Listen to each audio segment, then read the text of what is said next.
ഹരി ഓം ഹരി ഓം.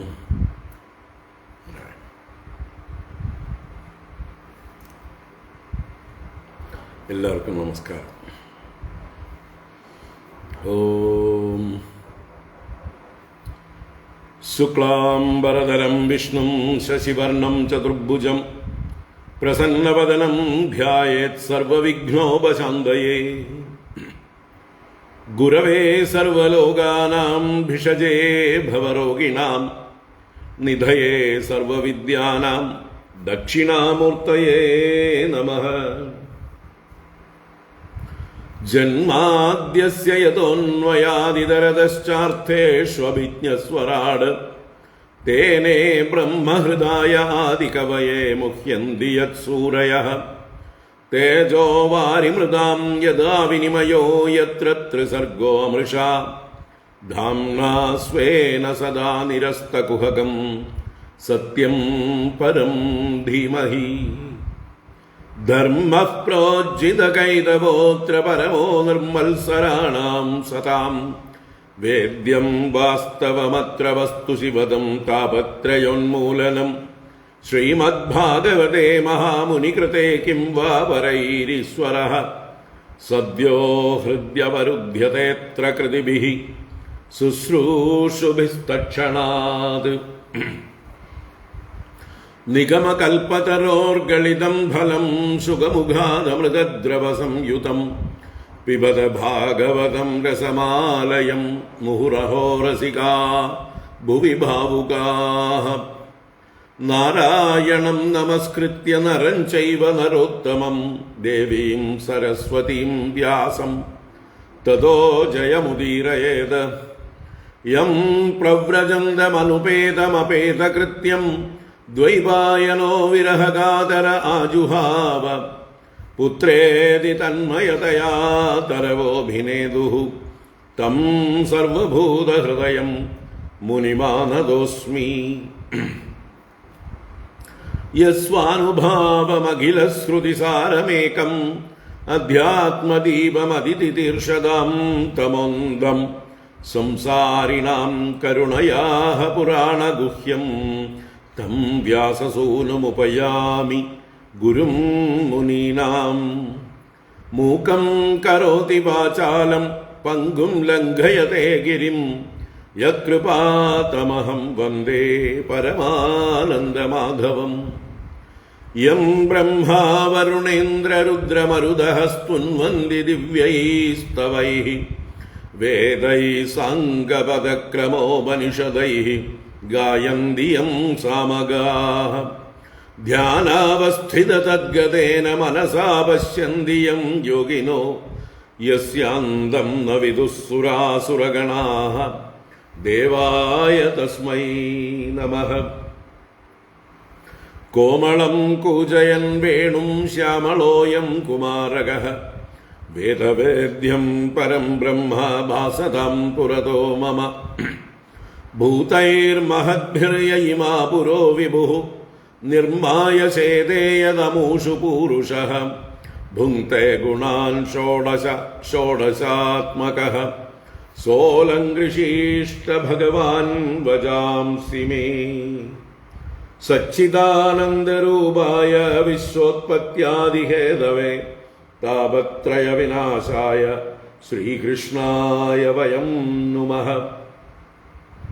കൃഷ്ണായ വാസുദേവായ ഹരയേ പരമാത്മനെ പ്രണതക്ലേശനാശായ ഗോവിന്ദായ നമോ നമഃ. കൃഷ്ണായ വാസുദേവായ ദേവകീനന്ദനായ ച നന്ദഗോപകുമാരായ ഗോവിന്ദായ നമോ നമഃ. നമഃ പങ്കജനാഭായ നമഃ പങ്കജമാലിനേ നമഃ പങ്കജനേത്രായ നമസ്തേ പങ്കജാംഗ്രയേ. പീതാംബരം കരവിരാജിതശംഖചക്രകൗമോദഗീ സരസിജം കരുണാസമുദ്രം രാധാസഹായമതിസുന്ദരമന്ദഹാസം വാതാലയേശമനിശം ഹൃദി ഭാവയാമി. വാതാലയേശമനിശം ഹൃദി ഭാവയാമി.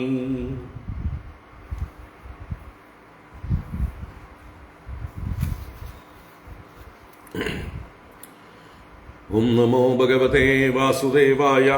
ഓം നമോ നാരായണായ. ശ്രീ ഗുരുവായൂരപ്പ ശരണം. ഓം നമഃ പരമഋഷിഭ്യോ നമഃ പരമഋഷിഭ്യഃ. ശ്രീ ഗുരുഭ്യോ നമഃ.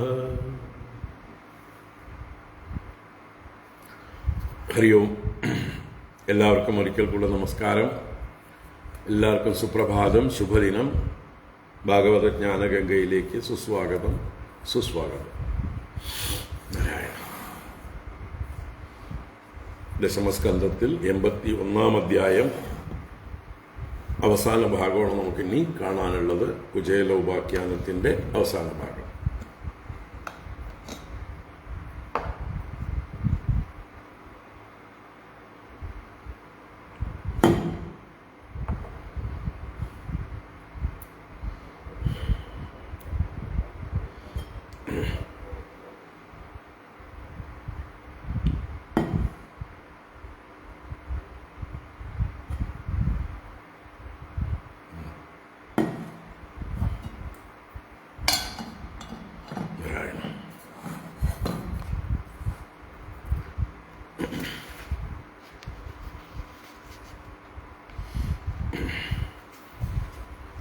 പന്ത്രണ്ടാം ശ്ലോകം മുതൽക്ക് വായിക്കാം.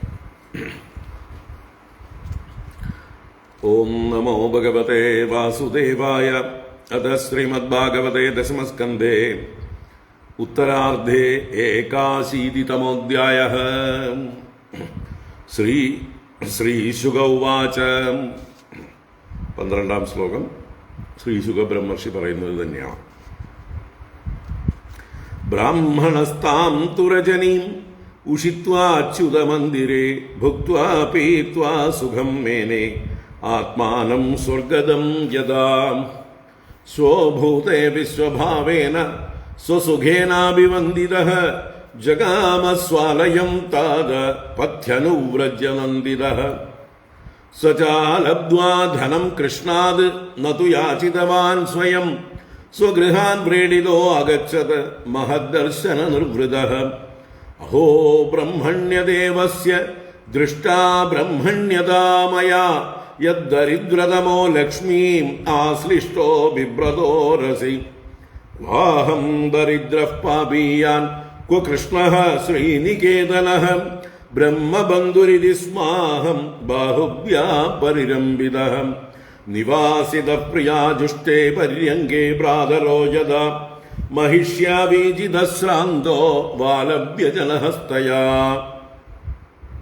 शुश्रूषया परमया पादसंवाहनादिभिः पूजितो देवदेवेन विप्रदेवेन देववत् स्वर्गापवर्गयोः पुंसां रसायां भुवि सम्पदां सर्वासामपि सिद्धीनां मूलं तच्चरणार्चनम् അധനോയം ധനം പ്രാപ്യമാദ്യൻ ഉച്ചൈർന മാം സ്മരേത് ഇതി കാരുണികോ നൂനം ധനം മേ അഭൂരിനാദദാത് ഇതി തച്ചിന്തയന്നന്ദഃ പ്രാപ്തോ നിജഗൃഹാന്തികം സൂര്യാനലേന്ദു സംഘാസൈർവിമാനൈ സർവതോ വൃതം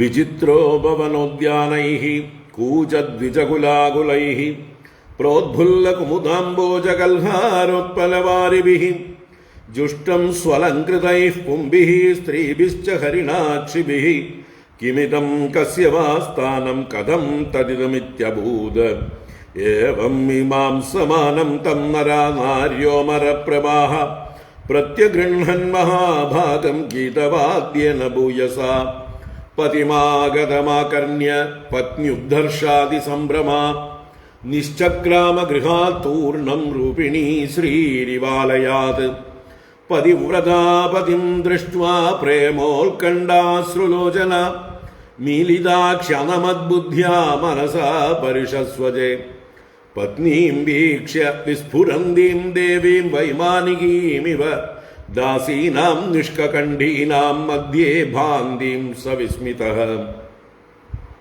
പ്രീതസ്വയം തയാ യുക്തഃ പ്രവിഷ്ടോ നിജമന്ദിരം മണിസ്തംഭശതോപേതം മഹേന്ദ്രഭവനം ജതാ പയഭേന നിഭാശയ്യ ദാന്താരുക്മപരിച്ഛദാഃ പര്യങ്കാ ഹേമദണ്ഡാനി ചാമരവ്യജലാനി ച ആസനാനി ച ഹൈമാനി മൃദൂപസ്തരണാനി ച മുക്താദാമവിളംബീനി വിതാനാനി ദ്യുമന്തി ച സ്വച്ഛസ്ഫടികകുഡ്യേഷു മഹാമാരകതേഷു ച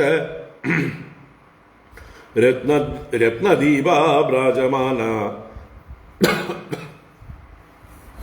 ലലനാ രത്നസംയുതാഃ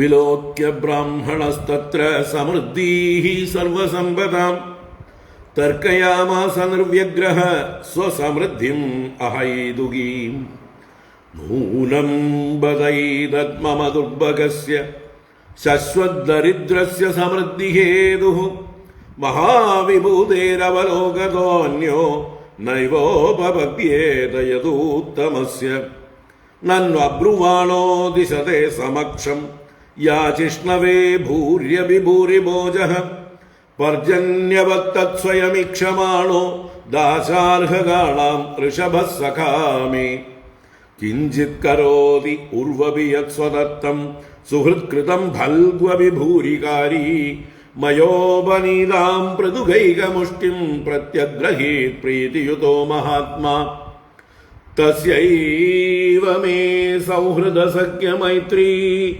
ദാസ്യം പുനർജന്മനി ജന്മനി സ്യാത് മഹാനുഭാവേന ഗുണാലയേന വിഷജ്ജതസ്ഥൽപുരുഷപ്രസംഗഃ തസ്യൈവ മേ സൗഹൃദസഖ്യമൈത്രീ ദാസ്യം പുനർജന്മനി ജന്മനി സ്യാത് മഹാനുഭാവേന ഗുണാലയേന വിഷജ്ജതസ്ഥൽപുരുഷപ്രസംഗഃ ഭക്തായ ചിത്രാ ഭഗവാൻ ഹി സമ്പദോ രാജ്യം വിബോധിർ ന സമർത്ഥയത്യജഃ അദീർഘബോധായ വിചക്ഷണ സ്വയം പശ്യൻ നിപാതം ധനിനാം മതോദ്ഭവം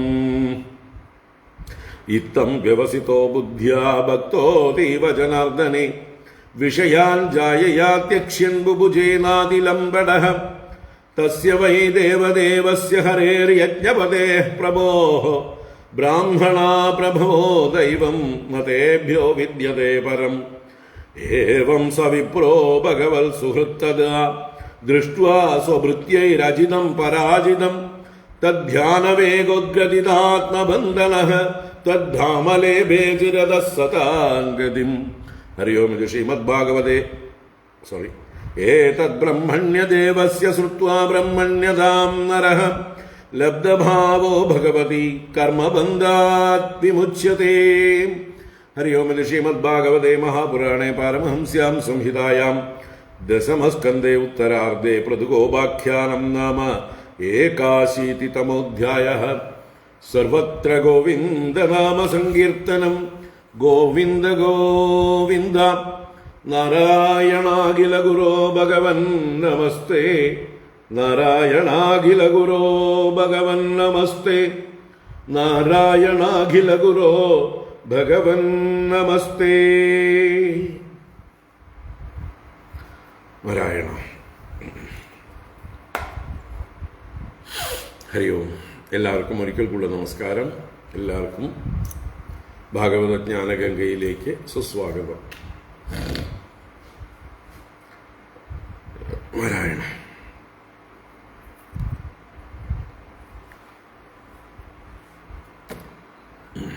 ഭഗവാൻ കുചേലൻ താൻ കൊണ്ടുവന്ന സമ്മാനം ഭഗവാന് കൊടുക്കാൻ ലജ്ജിച്ചിരിക്കുന്നതായിട്ടുള്ള സമയത്ത് സ്വയമേവ ചോദിച്ചിട്ടും കൊടുക്കുന്നില്ല.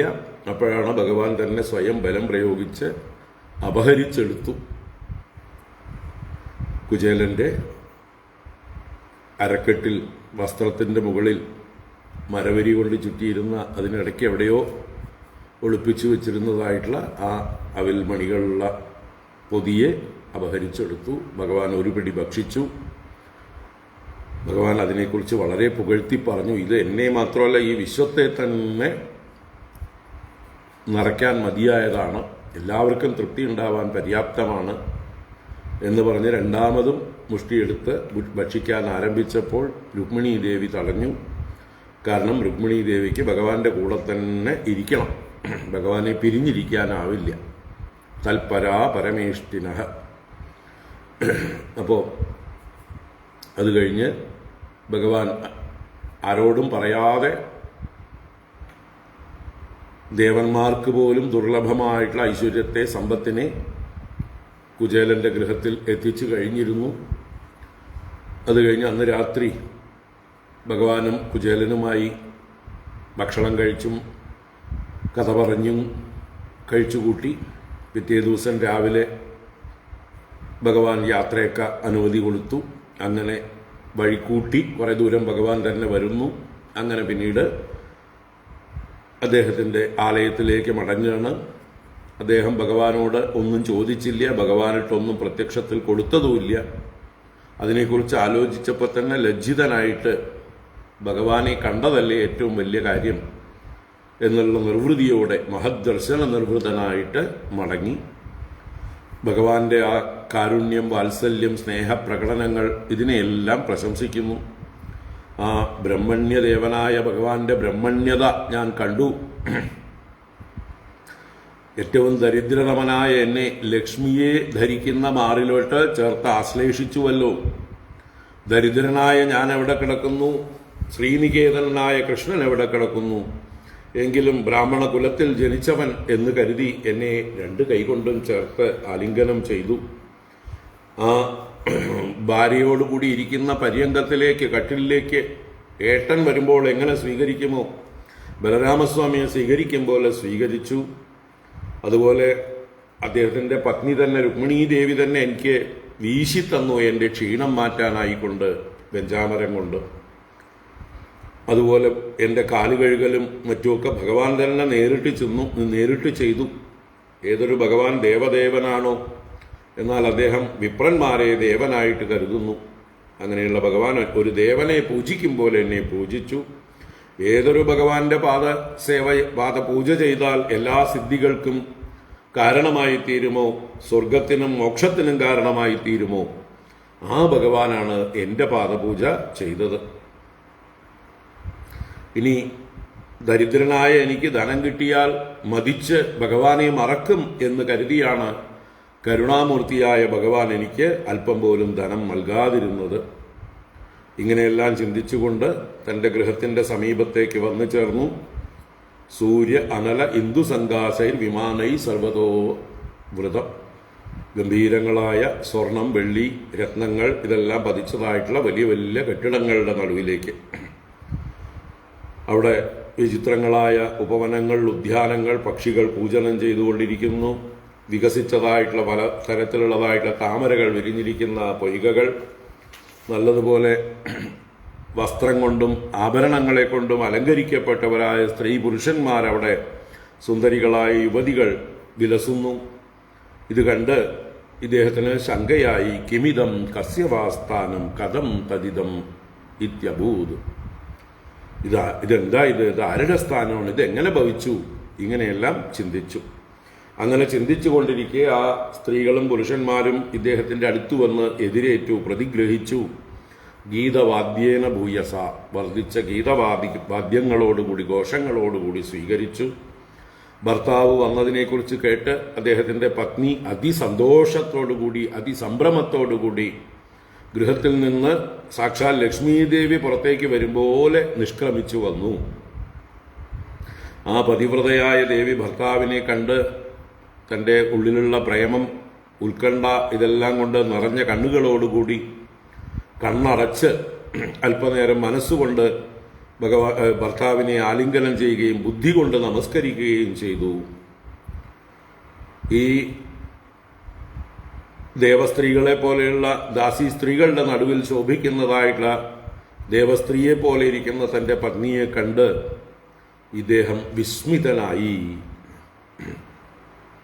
അങ്ങനെ സന്തോഷത്തോടുകൂടി അവളോടുകൂടെ തൻ്റെ മന്ദിരത്തിലേക്ക് പ്രവേശിച്ചു. ധാരാളം രത്നങ്ങൾ കൊണ്ടുള്ളതാണ് തൂണുകളെല്ലാം, നൂറുകണക്കിന് തൂണുകൾ രത്നനിർമ്മിതവും. അങ്ങനെയുള്ള മഹേന്ദ്ര ഭവനം യഥാ,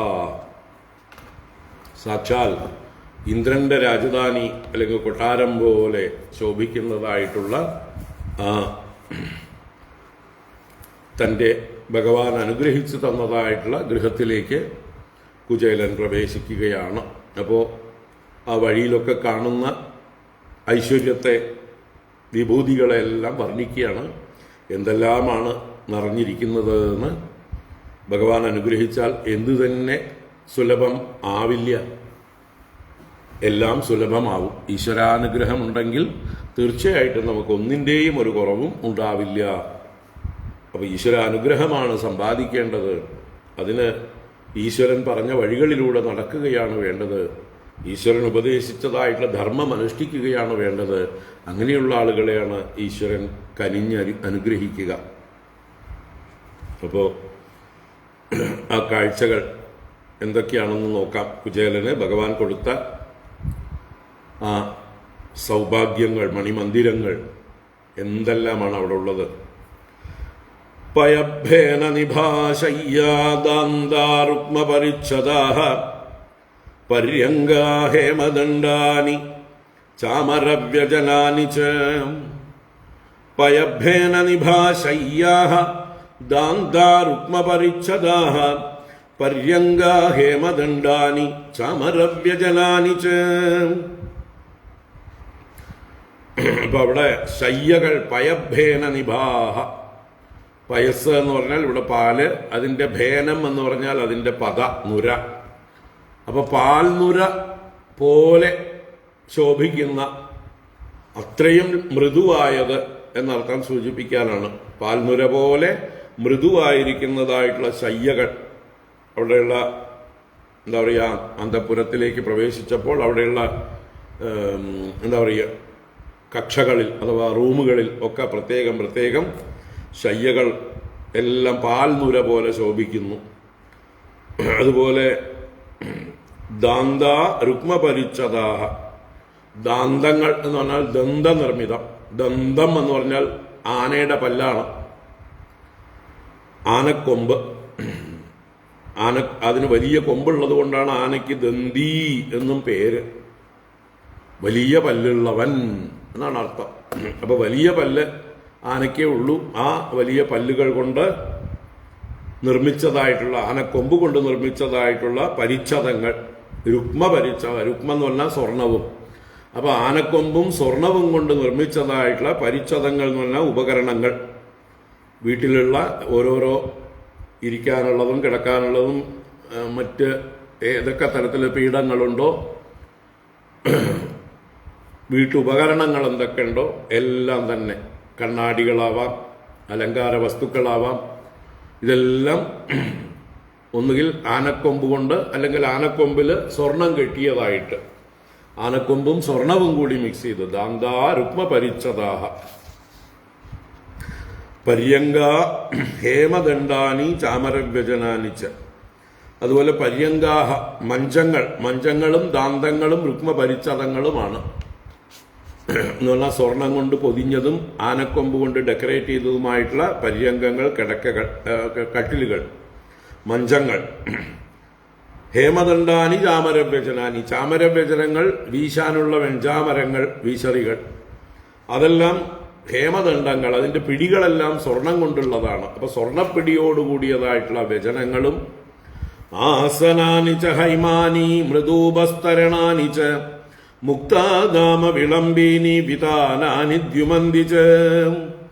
ആസനാനി ച ഹൈമാനി മൃദൂപസ്തരണാനി ച മുക്താദാമ വിളംബീനി വിതാനാനി ദ്യുമന്തി ച. മൃദു ഉപസ്തരണാനി ഹൈമാനി ആസനാനി ച. ഉപസ്തരണങ്ങൾ എന്ന് പറഞ്ഞാൽ വിരിപ്പുകളാണ്. പരവതാനികൾ, വിരിപ്പുകൾ, ഇതിനൊക്കെ ഉപസ്തരണം എന്ന് പറയും. തറയിൽ വിരിക്കുന്നത് എന്നാണ് അർത്ഥം. അപ്പോൾ ആ വിരിപ്പുകളെല്ലാം പരവതാനികളും മറ്റുമൊക്കെ മൃദുവായത്, നല്ല വെൽവെറ്റ് കൊണ്ടുള്ളത്, സോഫ്റ്റ് ആയിരിക്കുന്നത് ഒക്കെ അർത്ഥം. അങ്ങനെയുള്ള ഉപസ്തരണങ്ങളും ഹൈമാനി ആസനാനി, ഇരിപ്പിടങ്ങൾ, കസേരകൾ അല്ലെങ്കിൽ സിംഹാസനങ്ങളൊക്കെ സ്വർണ്ണ നിർമ്മിതം. ഹൈമാനി ആസനാനിച്ച് മുക്താദാമ വിളംബീനി ദ്യുമന്തിച്ച് വിതാനാനി. വിതാനങ്ങൾ എന്ന് പറഞ്ഞാൽ മേലാപ്പുകൾ. മുകളിൽ റൂഫിംഗ് ആയിട്ട് ഡെക്കറേറ്റീവായിട്ടൊക്കെ പട്ടുവസ്ത്രങ്ങളെ കൊണ്ടൊക്കെ ചെയ്തിട്ടുണ്ടാവും. അങ്ങനെയുള്ള വിതാനങ്ങളും അതുപോലെ കർട്ടനുകളും ഒക്കെ ഉണ്ടെങ്കിൽ അതിലെല്ലാം മുക്താദാമ വിളംബീനി. മുക്താദാമം മുത്തുമണി കൊണ്ടുള്ള മാലകൾ. മുത്തുമണി മാലകൾ തൂങ്ങിക്കിടക്കുന്ന, വിളംബം എന്ന് പറഞ്ഞാൽ വിശേഷേണ ലംബമാനം, തൂങ്ങിക്കിടക്കുന്ന. അപ്പൊ മുത്തുമണികൾ കെട്ടിവെച്ചിട്ടുള്ള അല്ലെ, കുഞ്ചലങ്ങൾ പോലെ മുത്തുമണികൾ തൂങ്ങിക്കിടക്കുന്നതായിട്ടുള്ള കർട്ടനുകളും മുകളിലുള്ളതായിട്ടുള്ള മേലാപ്പ് വിധാനങ്ങൾ, ഇതെല്ലാം അങ്ങനെ എവിടെ നോക്കിയാലും ഐശ്വര്യത്തിന്റെ, സമ്പത്തിന്റെ, മഹാലക്ഷ്മിയുടെ വിളയാട്ടം. അതെല്ലാം ദ്യുമന്തി. ദ്യുമന്തി എന്ന് പറഞ്ഞാൽ ശോഭിക്കുന്നത്, ദ്യോതമാനം ആയത്. ദ്യുമന്തി ശോഭിക്കുന്നത് എന്നർത്ഥം. സ്വച്ഛസ്ഫടിക കുഡ്യേഷു മഹാമാരകതേഷു ച രത്നദീപാ ഭ്രാജമാന ലലനാരത്ന സംയുതാഃ. സ്വച്ഛസ്ഫടിക കുഡ്യേഷു മഹാമാരകതേഷു ച രത്നദീപാ ഭ്രാജമാന ലലനാരത്ന സംയുതാഃ. സ്വച്ഛസ്ഫടിക കുഡ്യേഷു. കുഡ്യകൾ എന്ന് പറഞ്ഞാൽ ചുമരുകളാണ്. ചുമരുകളൊക്കെ സ്വച്ഛമായ സ്ഫടികക്കല്ലുകൾ കൊണ്ട് നിർമ്മിച്ചത്. അപ്പൊ ചുമരുകളൊക്കെ സ്ഫടികങ്ങൾ. സ്വച്ഛസ്ഫടിക കുഡ്യേഷു മഹാമാരകതേഷു ച. മാരകതം, മരകത കൊണ്ട് നിർമ്മിച്ചത്. അപ്പൊ മരകതക്കല്ല് കൊണ്ടും ചുമരുകൾ നിർമ്മിച്ചിട്ടുണ്ട്. പല ചുമരുകൾ പല വർണ്ണങ്ങളിലുള്ള കല്ലുകൾ കൊണ്ട്. അതിലൊക്കെ ഭ്രാജമാനാഹ ലലനാരത്ന സംയുതാഹ രത്നദീപാഹ. ഈ ചുമരുകളിലൊക്കെ രത്നദീപങ്ങൾ പിടിപ്പിച്ചിട്ടുണ്ട്. രത്നങ്ങൾ കൊണ്ടുള്ള ദീപങ്ങൾ. ആ ദീപങ്ങൾ ഭ്രാജമാന പ്രകാശിക്കുന്നു. ലലനാരത്ന സംയുതാഹ, സ്ത്രീരത്നങ്ങളോടുകൂടിയ ദീപങ്ങൾ, രത്നദീപങ്ങൾ ശോഭിക്കുന്നു. നമ്മൾ എന്താ പറയുക, വിളക്ക് പിടിച്ചിരിക്കുന്ന ശില്പങ്ങളുണ്ടല്ലോ, സ്ത്രീകൾ കയ്യിൽ വിളക്കേന്തിയ, ലക്ഷ്മി വിളക്ക് എന്നൊക്കെ പലതിനെയും പറയും. വിളക്കേന്തിയ വനിത അല്ലേ, കയ്യിലൊരു വിളക്ക് പിടിച്ച ഒരു സ്ത്രീ രൂപം. അതിനെ ചുമരുകളിൽ ഉറപ്പിച്ചു വെച്ചിട്ടുണ്ട്, അലങ്കാരമായിട്ടും വിളക്കിന് വെളിച്ചത്തിന് വേണ്ടിയിട്ടും.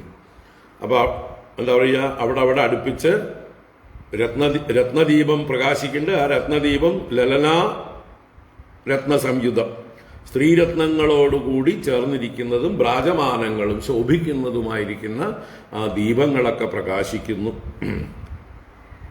അപ്പോ ചിരാതുകളല്ല, മൺവിളക്കുകളല്ല, നല്ല രത്നദീപങ്ങളാണ് അവിടെ കുചേലന്റെ ഗൃഹത്തില് പ്രകാശിക്കുന്നത് എന്ന് താല്പര്യം. വിലോക്യ ബ്രാഹ്മണസ്തത്ര സമൃദ്ധീഃ സർവസമ്പദാം തർക്കയാമാസ നിർവ്യഗ്രഹ സ്വസമൃദ്ധിം അഹൈതുകീം. വിലോക്യ ബ്രാഹ്മണസ്തത്ര സമൃദ്ധീഃ സർവസമ്പദാം തർക്കയാമാസ നിർവ്യഗ്രഹ സ്വസമൃദ്ധിം അഹൈതുകീം. അപ്പൊ ഇങ്ങനെ ചുരുങ്ങി വർണ്ണിച്ചു. കുറച്ച് കാര്യങ്ങൾ എടുത്തു പറഞ്ഞു. അത് ഉപലക്ഷണം. ഇതിൽ നിന്ന് നമുക്ക് ബാക്കിയുള്ള അവിടുത്തെ ഐശ്വര്യം, സമ്പത്ത് എന്തൊക്കെ ഉണ്ടാവുമെന്ന് ഊഹിക്കാവുന്നതേ ഉള്ളൂ. സാമ്പിൾ എടുത്ത് കാണിച്ചു തന്നാണ്. ബാക്കി നേരിൽ ചെന്ന് കാണേണ്ടതാണ്. അപ്പൊ എന്തായാലും ഇത്രയും വർണ്ണിച്ച ശേഷം ഈ കുചേലൻ ഇതെല്ലാം കണ്ട് ഇതിൻ്റെ ഒക്കെ കാരണം ചിന്തിക്കുകയാണ്. അതാണ് വിലോക്യ. മുമ്പേ പറഞ്ഞ കാര്യങ്ങളെയെല്ലാം വിശേഷേണ ആലോകനം കൃത്വ, നന്നായി കണ്ടിട്ട്, എല്ലാ ഐശ്വര്യവും കണ്ടിട്ട്, ബ്രാഹ്മണ കുചേല തത്ര സർവസമ്പദാം സമൃദ്ധീഃ തർക്കയാമാസ. തന്റെ ഈ സർവസമ്പദാം സമൃദ്ധീഃ, എല്ലാ സമ്പത്തിന്റെയും സമൃദ്ധിയെക്കുറിച്ച്, ഇതെല്ലാം എവിടെ നിന്ന് വന്നു എന്ന് തർക്കയാമാസ. തർക്കയാമാസ വിചാരം ചെയ്തു എന്നർത്ഥം. തന്റെ ഉള്ളിൽ ചിന്തിക്കണം, യുക്തി കണ്ടുപിടിക്കണം. അതിന് ഇതെങ്ങനെ കണക്ട് ചെയ്യാൻ പറ്റും? ഇതൊരു അത്ഭുതമായിരിക്കുന്നുവല്ലോ. അപ്പൊ ഇത് എവിടെ ഉപപന്നമാകും, എവിടെ യോജിക്കും? ഒന്ന് യോജിപ്പിക്കേണ്ടതുണ്ട്. തനിക്ക് വിശ്വസിക്കാൻ പറ്റുന്നില്ല. അതാണ് വിസ്മയത്തോടുകൂടി തന്റെ സർവസമൃദ്ധിയെക്കുറിച്ചും അദ്ദേഹം തർക്കയാമാസ, വിചാരം ചെയ്തു. എങ്ങനെ? നിർവ്യഗ്രഹ എന്ന് പറഞ്ഞാൽ യാതൊരു വ്യഗ്രതയും കൂടാതെ, സംഭ്രമമില്ലാത്തവനായിട്ട്, ഇമോഷണലായിട്ട് ആള് വല്ലാതെ പരവശനൊന്നും ആവുന്നില്ല. നല്ല സ്ഥിതപ്രജ്ഞനാണ് ആള്. ഇതൊക്കെ കണ്ടിട്ടും ഒരു ഭ്രമവുമില്ല എന്നർത്ഥം. അപ്പൊ ഇത്രയും ഐശ്വര്യം കണ്ടാൽ നമ്മളൊക്കെ എങ്ങനെയാവും? കണ്ണ് തള്ളിപ്പോവും, ആകെ കയ്യും കാലും ഒന്നും ഓടില്ല, എന്തൊക്കെയോ കാണിച്ചു കൂട്ടും, പിച്ചും പേയും ഒക്കെ പറയും. എന്നാൽ കുചേലനെ സംബന്ധിച്ച് അദ്ദേഹം സ്ഥിതപ്രജ്ഞനാണ്. ഒന്നാമത് ഈ ലോകത്തിന്റെ ഭൗതിക വസ്തുക്കളുടെയൊക്കെ നിസ്സാരത അദ്ദേഹത്തിന് അറിയാം. രണ്ടാമത് ഇതെല്ലാം ഭഗവാൻ തന്നതാണ് എന്നുള്ള ആ ഉള്ളിൽ പറയുന്നുണ്ട്. അത് ചിന്തിച്ച് കൺഫേം ചെയ്യാനാണ് അദ്ദേഹം പുറപ്പെടുന്നത്. അപ്പൊ ഇതെല്ലാം തന്റേതല്ല, ഭഗവാന്റെ അനുഗ്രഹം കൊണ്ട് തൽക്കാലം തന്റെ അടുത്ത് വന്നിരിക്കുന്നു. ഇതെപ്പോ വേണമെങ്കിൽ ഇല്ലാതാവുന്ന വസ്തുക്കളുമാണ്. ഇതിലൊന്നുമല്ല സുഖമിരിക്കുന്നത്.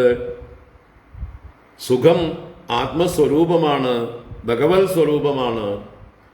ആ ഭഗവാനെ ഭജിക്കുക, അങ്ങനെ അന്തർമുഖരായിരുന്നു കൊണ്ട് ആത്മസ്വരൂപത്തെ അറിഞ്ഞുകൊണ്ടിരിക്കുക, സാക്ഷാത്കരിക്കുക, ഇതാണ് വേണ്ടത് എന്നറിയുന്ന ഒരു ബ്രാഹ്മണൻ, ഒരു മഹാജ്ഞാനിയായിട്ടുള്ള സ്ഥിതപ്രജ്ഞനായിട്ടുള്ള ഒരു മഹാത്മാവായിരുന്നു കുചേലൻ. അതുകൊണ്ട് നിർവ്യഗ്രഹ, ആ നിർവ്യഗ്രഹ എന്നുള്ള പ്രയോഗത്തിന് വളരെ പ്രാധാന്യമുണ്ട്.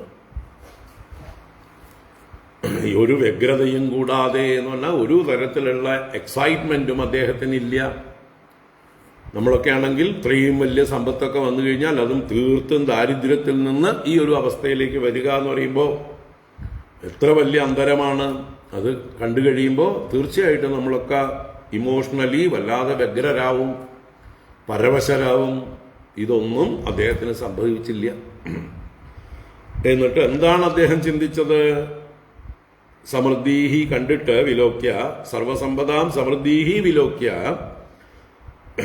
സ്വസമൃദ്ധിം അഹൈതുകീം തർക്കയാമാസ. തന്റെ ഈ സമൃദ്ധികളെക്കുറിച്ച് അഹൈതുകീം, യാതൊരു കാരണവുമില്ലാതെ ഉണ്ടായിരിക്കുകയാണ്. പക്ഷെ കാരണമില്ലാതെ കാര്യമില്ല എന്ന് അല്പം ബുദ്ധിയുള്ളവർക്കൊക്കെ അറിയാം. ഒരു ബേസിക് ആയിട്ടുള്ള യുക്തിയാണത്, അല്ലേ? കാരണം വിന കാര്യം ന ഭവേത്. ഒരു കോസ് ഇല്ലാതെ ഇഫക്റ്റ് ഉണ്ടാവില്ല. ഇത് ഏത് കൊച്ചു കുട്ടികൾക്കും അറിയാവുന്ന ഒരു യുക്തിയാണ്. അപ്പൊ അദ്ദേഹം കാരണമില്ലാതെ ഇതിപ്പോ എവിടുന്ന് വന്നു? ഒരു കാരണവുമില്ല. ഒരു കാരണമില്ല എന്ന് പറഞ്ഞാൽ തനിക്ക് പൂർവീകമായിട്ട് കുറെ ധനം കിട്ടാനുണ്ടായിരുന്നു, അത് കിട്ടിയതാണ് എന്നുള്ളൊരു കാരണം പറയാൻ പറ്റുമോ? ഭാര്യ വീട്ടിൽ നിന്ന് സഹായിക്കാൻ വേണ്ടി അവർ കൊണ്ടുതന്നതാണ് എന്ന് പറയാൻ പറ്റുമോ? ചിന്തിക്കാൻ പറ്റുമോ? അതിൻ്റെയൊക്കെ ബാക്ക്ഗ്രൗണ്ട് അദ്ദേഹത്തിന് അറിയാം. ഭാര്യ വീട്ടിലും ദാരിദ്ര്യം ഉണ്ടാവും, തനിക്ക് പൂർവീകമായിട്ട് ഒന്നുമില്ല, ഉള്ളതൊക്കെ കഴിഞ്ഞിരിക്കുന്നു. തനിക്ക് ആരെങ്കിലും കടം കൊടുത്തവർ തിരിച്ചു തന്നതാണോ? അല്ല. ലോട്ടറി അടിച്ചതാണോ? നിധി കിട്ടിയതാണോ? അല്ല. അപ്പൊ ഇതൊക്കെയാണ് യാദൃച്ഛികമായി അല്ലെങ്കിൽ പെട്ടെന്ന് നമുക്ക് ധനം വരാനുള്ള വഴികൾ. ഇങ്ങനെയുള്ളതൊക്കെയാണ്, അല്ലേ? കുറെ കഷ്ടപ്പെട്ടുകൊണ്ടിരിക്കുമ്പോഴായിരിക്കും ചിലപ്പോൾ നമ്മുടെ കുടുംബ സ്വത്ത് ഭാഗിച്ച് നല്ലൊരു സംഖ്യ നമുക്ക് കിട്ടുന്നത്. വലിയ ഭാഗ്യമായിട്ട് കരുതും പലരും. ഇതിപ്പോ അങ്ങനെയുള്ള ഒരു ചാൻസും ഇല്ല. അതാണ് അഹൈതുകീം സ്വസമൃദ്ധിം പ്രതി തർക്കയാമാസ. എന്തായിരിക്കും കാരണം? എങ്ങനെയായിരിക്കും ഇതുണ്ടായിട്ടുണ്ടാവുക? വേറെ ഒരു വഴിയില്ലല്ലോ എന്ന് ചിന്തിക്കുകയാണ്. ചിന്തിച്ച് അദ്ദേഹത്തിന് ഇമ്മീഡിയറ്റ് ആയിട്ട് ഉത്തരം കിട്ടി. ഉറപ്പിച്ചു പറയുകയാണ്, ഉത്തരം ഉറപ്പിച്ചു പറയുകയാണ്. നമ്മളൊക്കെ ആണെങ്കിൽ എന്താ പറയുക? എൻ്റെ കർമ്മം കൊണ്ട്, എൻ്റെ പുണ്യം കൊണ്ട്, ഞാൻ അധ്വാനിച്ചത് കൊണ്ട്, ഞാൻ കൊടുത്തു വെച്ചത് കൊണ്ട്, അങ്ങനെ എപ്പോഴും ഞാൻ കയറി വരും. ഇവിടെ കുചേലനെ സംബന്ധിച്ച് എല്ലാം ഭഗവാന്റെ അനുഗ്രഹമല്ലാതെ വേറൊന്നും ഇല്ല. നൂനം ബദൈതത്മമ ദുർഭഗസ്യ ശശ്വദരിദ്രസ്യ സമൃദ്ധിഹേതുഃ മഹാവിഭൂതേരവലോകതോന്യോ നൈവോപപദ്യേത യദുത്തമസ്യ. നൂനം ബദൈതത്മമ ദുർഭഗസ്യ ശശ്വദരിദ്രസ്യ സമൃദ്ധിഹേതുഃ മഹാവിഭൂതേരവലോകതോന്യോ നൈവോപപദ്യേത യദുത്തമസ്യ. നൂനം ഉറപ്പിച്ചു കഴിഞ്ഞു, നിശ്ചയം ഇത് തന്നെയാണ്. ഇത് ചിന്തിക്കുന്നതാണ്. ശശ്വദരിദ്രസ്യ ദുർഭഗസ്യ ഏതൻ മമ സമൃദ്ധിഹേതുഃ മഹാവിഭൂതേഃ യദുത്തമസ്യ അവലോകതഃ അന്യഃ ന ഉപപദ്യതേ. ഉറപ്പിച്ചു. എന്താണ്? ശശ്വദരിദ്രസ്യ, എപ്പോഴും ദരിദ്രനായിരുന്ന എനിക്ക്, എപ്പോഴും ദരിദ്രനായിരുന്നു. എൻ്റെ കുടുംബവക സ്വത്ത് എവിടെയെങ്കിലും ഉണ്ടായിരുന്നു. തൽക്കാലം ദാരിദ്ര്യം അനുഭവിച്ചവൻ എന്നുള്ള അവസ്ഥയായിരുന്നില്ല. എൻ്റെ ഭാര്യ വീട്ടിൽ സ്വത്തുണ്ടായിട്ട് അവർ തരാത്തതുകൊണ്ടാണ് ദാരിദ്ര്യം അനുഭവിച്ചത് എന്ന് കംപ്ലൈന്റ് പറയാൻ പറ്റില്ല. ഞാൻ ആർക്കെങ്കിലും കടം കൊടുത്തത് കിട്ടാത്തത് കൊണ്ടുള്ള ദാരിദ്ര്യമാണ് എന്ന് പറയാൻ പറ്റില്ല. ഇങ്ങനെ ഒരു തരത്തിലും ബാക്ക്ഗ്രൗണ്ടായിട്ട് അല്പം പോലും ധനം എൻ്റെ പേരിൽ എവിടെയും ഉണ്ടായിരുന്നില്ല. അപ്പൊ ശശ്വത് ദരിദ്രസ്യ, പെർമനന്റ് ദരിദ്രനായിരുന്നു ഞാൻ. നിത്യദരിദ്രനായിരുന്ന ദുർഭഗസ്യ, ദുർഭാഗ്യവാനാണ്, ഭാഗ്യഹീനനാണ്. ഭാഗ്യഹീനനായി ഇത്രയും കാലം ദാരിദ്ര്യം കൊണ്ട് കഷ്ടപ്പെട്ടവനാണ്. അങ്ങനെയുള്ള ദുർഭഗസ്യ മമ ഏതത് സമൃദ്ധി ഹേതുഃ, ഈ സമൃദ്ധിയുടെ കാരണം, അതിന്റെ മൂലം മഹാവിഭൂതേഃ യദുത്തമസ്യ അവലോകതഃ അന്യഃ ന ഉപപദ്യതേ. മഹാവിഭൂതേഃ യദുത്തമസ്യ, മഹാവിഭൂതിയോടുകൂടിയവനായ ലക്ഷ്മീ സമേതനായ ആ യാദവ പ്രമുഖനായ ഭഗവാൻ കൃഷ്ണന്റെ അവലോകതഃ അന്യഃ, അവലോകത്തിൽ നിന്ന് അന്യമായിട്ട്, ഭഗവാന്റെ കടാക്ഷത്തിൽ നിന്ന് അന്യമായിട്ട്, ഭഗവാന്റെ കടാക്ഷം ഒന്നു മാത്രമാണ് എന്ന് ഉറപ്പിക്കാൻ വേണ്ടിയിട്ടാണ്. അതിൽ നിന്ന് അന്യമായിട്ട് ഒന്നുമില്ല. ന ഉപപദ്യത, യുക്തമായിട്ട് ഉപപന്നമായിട്ട് ഒന്നും കാണുന്നില്ല. ഇപ്പൊ ഭഗവാന്റെ അവലോകനം എന്ന അനുഗ്രഹം കൂടാതെ വേറൊരു കാരണവും ഇവിടെ യോജിക്കുന്നില്ല. ഇവിടെ ഉപപന്നമായിട്ട് മറ്റൊരു കാരണം കണക്ട് ചെയ്യാൻ പറ്റുന്നില്ല. അപ്പോ ആകെ ഉപപന്നമായിട്ടുള്ള ഒരേ ഒരു കാരണം ഭഗവാന്റെ കടാക്ഷം മാത്രം.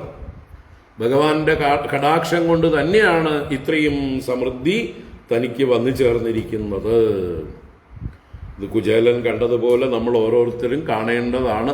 നമുക്ക് വന്നിട്ടുള്ള സകല ഐശ്വര്യങ്ങളും സമൃദ്ധികളും ഭഗവാൻ തന്നതാണ്, ഭഗവാന്റെ അനുഗ്രഹമാണ് എന്ന് കാണലാണ് വിവേകം. എല്ലാം ഭഗവാന്റേതാണ്.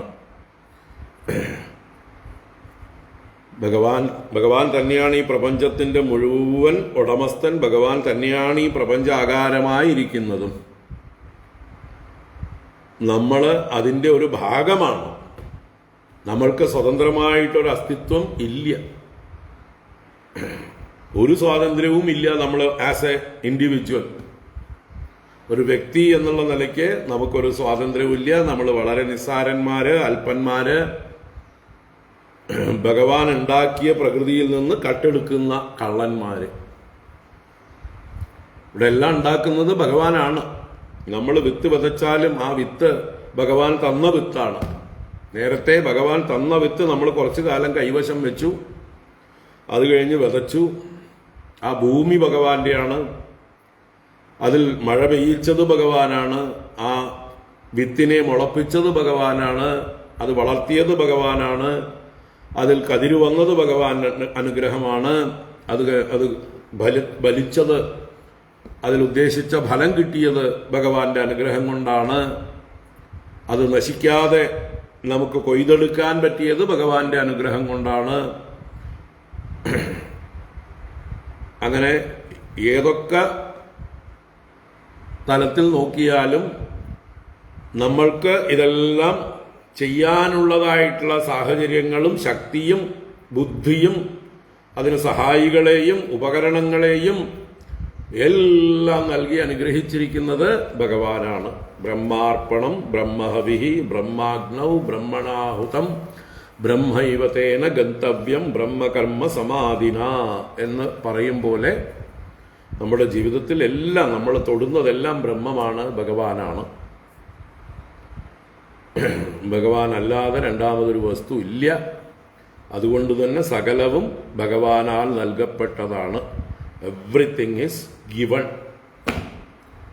അല്ലാതെ നമ്മളാരും പ്രൊഡ്യൂസ് ചെയ്തതല്ല. നമുക്ക് പ്രൊഡക്ഷൻ കപ്പാസിറ്റി ഇല്ല. അവൻ്റെ ശക്തിയാണ്, അവൻ്റെ വീര്യമാണ് നമ്മളിലൂടെ പ്രവർത്തിക്കുന്നത്. അവൻ വീര്യം തന്നതുകൊണ്ട് ആ വീര്യം കൊണ്ട് നമ്മൾ പലതും പ്രവർത്തിക്കുന്നു, പലതും ചെയ്യുന്നു.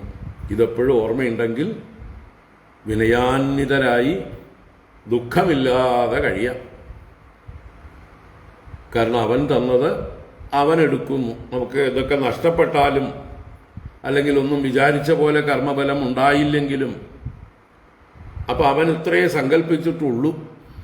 അല്ലെങ്കിൽ നമ്മൾ കുറച്ചു കാലം അനുഭവിച്ചു കഴിഞ്ഞ് നമ്മുടെ ഇന്നെല്ലാം നഷ്ടപ്പെട്ടു പോകുന്നുവെങ്കിൽ അവൻ്റെ നിശ്ചയം അതാണ്. ഇങ്ങനെ തിരിച്ചറിഞ്ഞു കഴിഞ്ഞാൽ നമ്മൾ വിഷമിക്കുകയില്ല. നമ്മുടെ കഷ്ടപ്പെട്ടുണ്ടാക്കിയതായിട്ടുള്ള ധനം നഷ്ടപ്പെട്ടു എന്ന് പറഞ്ഞ് കരയുകയില്ല. ആ കഷ്ടപ്പെട്ടപ്പോൾ ധനം ഉണ്ടായത് അവൻ്റെ കാരുണ്യം കൊണ്ട്, വീണ്ടും ആ ധനം നഷ്ടപ്പെട്ടു പോയതും അവൻ്റെ ഇച്ഛ കൊണ്ട്. അവൻ വേറെ ചില ആളുകളുടെ കയ്യിലേക്ക് നമ്മുടെ കയ്യിൽ നിന്ന് ആ വസ്തുക്കളെ, ധനത്തെയൊക്കെ ട്രാൻസ്ഫർ ചെയ്തു കൊടുത്തു. തൽക്കാലം അവരാണ് അതിന് അർഹരായിരിക്കുന്നവർ. നിങ്ങൾക്ക് കുറച്ചു കാലം അനുഭവിക്കാൻ തന്നു, മതി. ഇങ്ങനെ ഭഗവാൻ കളിച്ചുകൊണ്ടിരിക്കുകയാണ്. അപ്പോൾ ഇത് തിരിച്ചറിയുക, ഈ കുചേലൻ അറിഞ്ഞതുപോലെ. അപ്പോൾ വേറൊരു കാരണവും ഇവിടെ ഫിറ്റ് ആവുന്നില്ല, അപ്രോപ്രിയേറ്റ് ആവുന്നില്ല. എന്നാ ഉപപദ്യതേ. ഓൺലി ഒരേ ഒരു റീസൺ, ഭഗവാൻ, മഹാവിഭൂതിയായ ഭഗവാന്റെ അവലോകനം. തസ്യ അവലോകതഃ അന്യഃ കാരണഃ അത്ര ന ഉപപദ്യതേ. നന്വബ്രുവാണോ ദിശതേ സമക്ഷം യാചഷ്ണവേ ഭൂര്യപി ഭൂരിഭോജഃ പർജന്യവത്തത്സ്വയമീക്ഷമാണോ ദാശാർഹകാണാം ഋഷഭഃ സഖാമേ. നന്വബ്രുവാണോ ദിശതേ സമക്ഷം യാചിഷ്ണവേ ഭൂര്യപി ഭൂരിഭോജഃ പർജന്യവത്തത്സ്വയമീക്ഷമാണോ ദാശാർഹകാണാം ഋഷഭഃ സഖാമേ.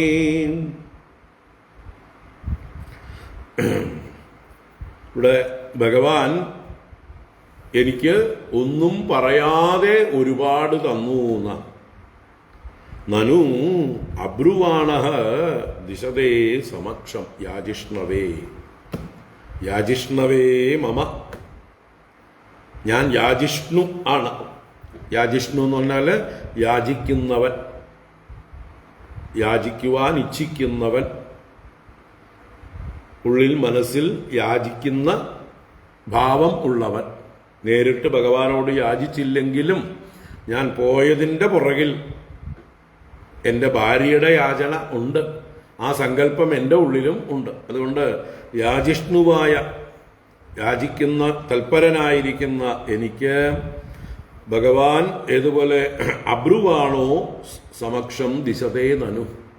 അബ്രുവാണഃ ഒന്നും പറയാതെ, ഒരക്ഷരം മിണ്ടാതെ. ന ബ്രുവാണഃ, ബ്രുവതി എന്ന് പറയുന്നു. ന ബ്രുവാണഃ പറയാത്തവൻ, അതാണ് അബ്രുവാണഃ. അബ്രുവാണഃ സമക്ഷം മുമ്പിൽ വെച്ച് ഒന്നും പറയാതെ. ദിശതേ നനു ധാരാളമായിട്ട് കൊടുക്കുകയാണല്ലോ. ഭഗവാൻ എങ്ങനെയുള്ളവനാണ്? ഭൂരിയാണ് നൽകിയത്. ഭൂരി ദിശതേ.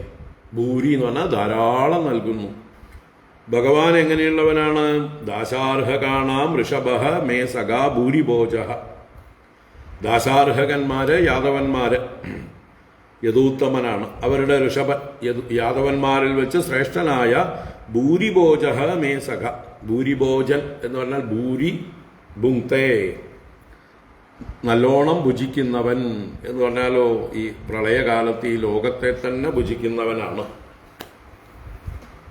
ഈ ലോകത്തെ തന്നെ തൻ്റെ ഉള്ളിലേക്ക് അടക്കുന്നവനാണ് ഭൂരിഭോജൻ.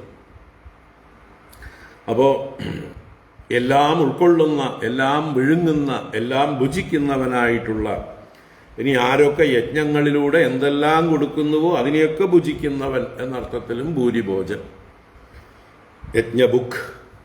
അപ്പോൾ ആ ബഹുഭക്ഷകനായിട്ടുള്ള മേ സഖ, എൻ്റെ സഖാവ്, യാജിഷ്ണവേ മമ, യാചിക്കുന്നവനായ എനിക്കായിക്കൊണ്ട്, ഭൂരിയപി സ്വയം ഈക്ഷമാണ്, അത് എത്ര അധികമാണെങ്കിലും അതിനെ താനെ തന്നെ കടാക്ഷിക്കുന്നവനായി, ഈക്ഷിക്കുന്നവനായി, സമക്ഷം അബ്രുവാണ, നേരിട്ടൊന്നും പറയാതെ, പർജന്യവത് തത് ദിശതേ നനു. പർജന്യവത്, പർജന്യം എന്നാൽ മേഘം. അപ്പൊ മേഘം എന്നതുപോലെ ദിശതേ നനു, നൽകുന്നുവല്ലോ. ഇപ്പൊ എന്താ മേഘത്തോട് ഉപമിച്ചത് ഭഗവാനെ? കർഷകരും അതുപോലെ മഴ ആവശ്യമുള്ളവരുമൊക്കെ ആയിട്ടുള്ളവര് മഴയ്ക്ക് വേണ്ടി പ്രാർത്ഥിക്കും. രാത്രി കിടന്നുറങ്ങുന്നതിന് മുമ്പ് ഒന്നുകൂടെ പ്രാർത്ഥിക്കും. നാളത്തെ കൃഷി ഉണങ്ങിപ്പോകാതിരിക്കണമെങ്കിൽ, നാളെ വിതയ്ക്കണമെങ്കിൽ, അല്ലെങ്കിൽ ഞാറ് നടണമെങ്കിൽ, എല്ലാം വിതച്ചത് മുളയ്ക്കണമെങ്കിൽ ഒക്കെ എന്ത് വേണം? അത്യാവശ്യത്തിന് മഴ വേണം. അപ്പോൾ കൃഷിക്കാരും മറ്റുമൊക്കെ മഴയ്ക്ക് വേണ്ടി പ്രാർത്ഥിച്ച് കിടക്കാൻ പോകും. അവർ രാത്രി ഉറങ്ങും. രാവിലെ എഴുന്നേറ്റ് നോക്കുമ്പോൾ എല്ലായിടത്തും വേണ്ടത്ര മഴ പെയ്തിരിക്കുന്നു. ആരാ പെയ്തത്? മേഘം. ആ മേഘം ഈ കർഷകരോട് പറഞ്ഞിട്ടാണോ പെയ്യുക? ഹേ കർഷക, ഞാനിതാ മഴ പെയ്യുണ്ട് കേട്ടോ, നീ പ്രാർത്ഥിച്ചത് പ്രകാരം എന്ന് പറഞ്ഞാൽ അയാളെ തട്ടി വിളിച്ച് അയാളോട് പറഞ്ഞിട്ടാണോ പെയ്യുക? ഒരിക്കലുമല്ല. അപ്പോൾ പരോക്ഷമായിട്ട്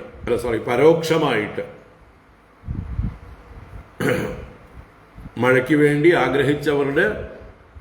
അവരുടെ മുമ്പിലല്ലാതെ, അവരോട് പറയാതെ, അവരറിയാതെ മേഘം എങ്ങനെ മഴ പെയ്ത് അവരെ അനുഗ്രഹിക്കുന്നുവോ, ധാരാളമായിട്ട് പെയ്യുന്നു, ആവശ്യത്തിലധികം പെയ്തുകൊണ്ട് അനുഗ്രഹിക്കുന്നു. അപ്പൊ അങ്ങനെയാണ് ഈ ഭഗവാനും എൻ്റെ നേരെ ചെയ്തിരിക്കുന്നത്. എന്നോടൊന്നും നേരിട്ട് പറയാതെ എൻ്റെ പിന്നിലൂടെ എൻ്റെ ഗൃഹത്തിലേക്ക് സമ്മാനിച്ചിരിക്കുന്നു. നന്മബ്രുവാണോ ദിശതേ സമക്ഷം, യാജിഷ്ണവേ ഭൂര്യവിഭൂരിഭോജ, പർജന്യവത്തത് സ്വയമീക്ഷമാണോ, ദാശാർഹഗാണാം ഋഷഭസഖാമേ. ഭഗവാൻ മേഘത്തെ പോലെ ഇത് നിനക്ക് തരുന്നു എന്ന് പറയാതെ കടാക്ഷമാത്രം കൊണ്ട് അനുഗ്രഹിച്ചിരിക്കുന്നു. കിഞ്ചിത് കരോത്യുർവപിയത് സ്വദത്തം സുഹൃത്കൃതം ഭൽഗ്വവിഭൂരികാരി, മയോപനീതം പൃഥുഗൈകമുഷ്ടിം പ്രത്യഗ്രഹീത് പ്രീതിയുതോ മഹാത്മാ.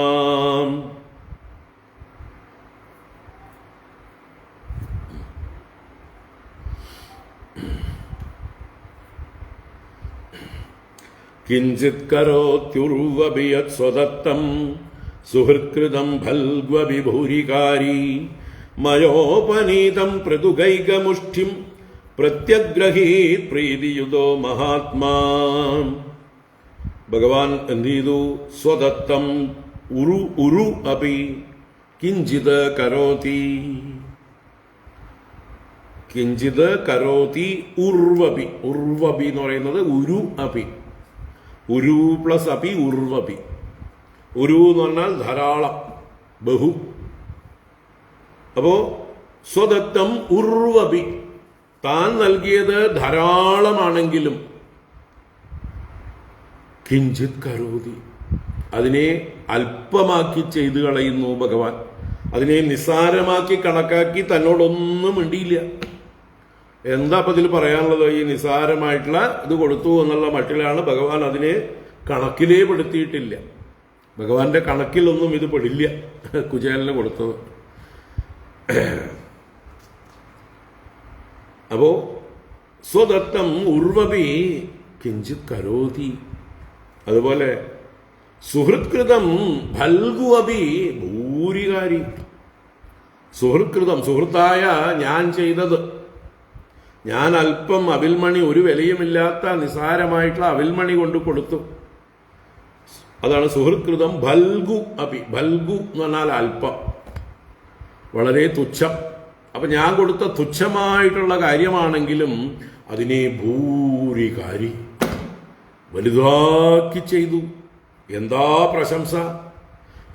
ഇത് എനിക്ക് പരമപ്രീണനമായിട്ടുള്ളതാണ്, ഇത് വിശ്വത്തെ തന്നെ തർപ്പണം ചെയ്യാൻ പോകുന്നതാണ് എന്ന് പറഞ്ഞുകൊണ്ട് ഭഗവാൻ എത്ര എക്സൈറ്റ്മെന്റ് കാണിച്ചു, എത്ര സന്തോഷം പ്രകടിപ്പിച്ചു. അപ്പൊ ഞാൻ കൊടുത്ത ആ അല്പസാധനത്തെ, നിസാര വസ്തുവിനെ, തുച്ഛമായ വസ്തുവിനെ എത്ര വലുതാക്കിയിട്ടാണ് ഭഗവാൻ കാണിച്ചത്.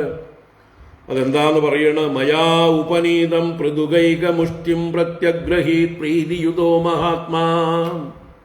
മയാ ഉപനീതം, എന്നാൽ ഉപനയിക്കപ്പെട്ട, കൊണ്ടുകൊടുക്കപ്പെട്ടതായിട്ടുള്ള ആ പൃഥുക ഏകമുഷ്ടിം, അവിൽമണിയുടെ ഒരു പിടിയെ, പൃഥുകത്തിന്റെ ഏകമുഷ്ടിയെ പ്രത്യഗ്രഹീത്, പ്രതിഗ്രഹിച്ചു, സ്വീകരിച്ചു.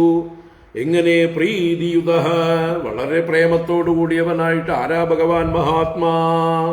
അവന്റെ ഹൃദയം അത്ര വലുതാണ്, വിശാല മനസ്കനാണ്, ഉദാര മനസ്കനാണ്.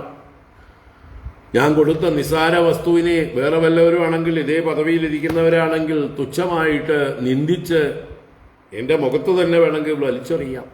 ദുഷ്ടന്മാരൊക്കെ അങ്ങനെയാണ് അല്ലേ? കൊണ്ടുപോ ഇവിടുന്ന് എന്ന് വേണമെങ്കിൽ പറഞ്ഞ് വലിച്ചെറിയാം. അങ്ങനെയുള്ള തുച്ഛമായിട്ടുള്ള വസ്തു, അതിനെ ഇത്രയും ലോകത്തിന്റെ മുഴുവൻ നാഥനായ രാജാതിരാജനായ ഭഗവാൻ എത്ര സന്തോഷപൂർവമാണ്, പ്രീതിയുത, പ്രേമപൂർവം സ്വീകരിച്ചുവല്ലോ ഞാൻ കൊടുത്ത ഒരു പിടി അവിലിനെ. മയോപനീതം പൃഥുകൈകമുഷ്ടിം പ്രത്യഗ്രഹീത് പ്രീതിയുതോ മഹാത്മാ. അതുകൊണ്ട് ഭഗവാൻ മഹാത്മാ തന്നെയാണ്. മഹാനാത്മാ അസ്യ, അവന്റെ ഹൃദയം വളരെ വലുതാണ്, വികസിച്ച ഹൃദയമാണ്. എന്റെ നിസ്സാര വസ്തുവിനെ വലുതായി കാണുന്ന ആ ഭാവമാണ് അദ്ദേഹത്തിനുള്ളത്. തീർച്ചയായിട്ടും അങ്ങനെയുള്ള ഭഗവാനുമായിട്ട് വേണം എനിക്ക് ഈ ജന്മത്തിൽ മാത്രമല്ല, ജന്മനി ജന്മനി, വരും ജന്മങ്ങളിലെല്ലാം എല്ലാ തരത്തിലുള്ള ബന്ധവും ഉണ്ടാകണം. തസ്യൈവ മേ സൗഹൃദ സഖ്യ മൈത്രീ ദാസ്യം പുനർജന്മനി ജന്മനി സ്യാത് മഹാനുഭാവേന ഗുണാലയേന വിഷജ്ജതസ്തൽപുരുഷ പ്രസംഗഃ. തസ്യൈവ മേ സൗഹൃദ സഖ്യ മൈത്രീ ദാസ്യം പുനർജന്മനി ജന്മനി സ്യാത് മഹാനുഭാവേന ഗുണാലയേന വിഷജ്ജതസ്തൽപുരുഷ പ്രസംഗഃ.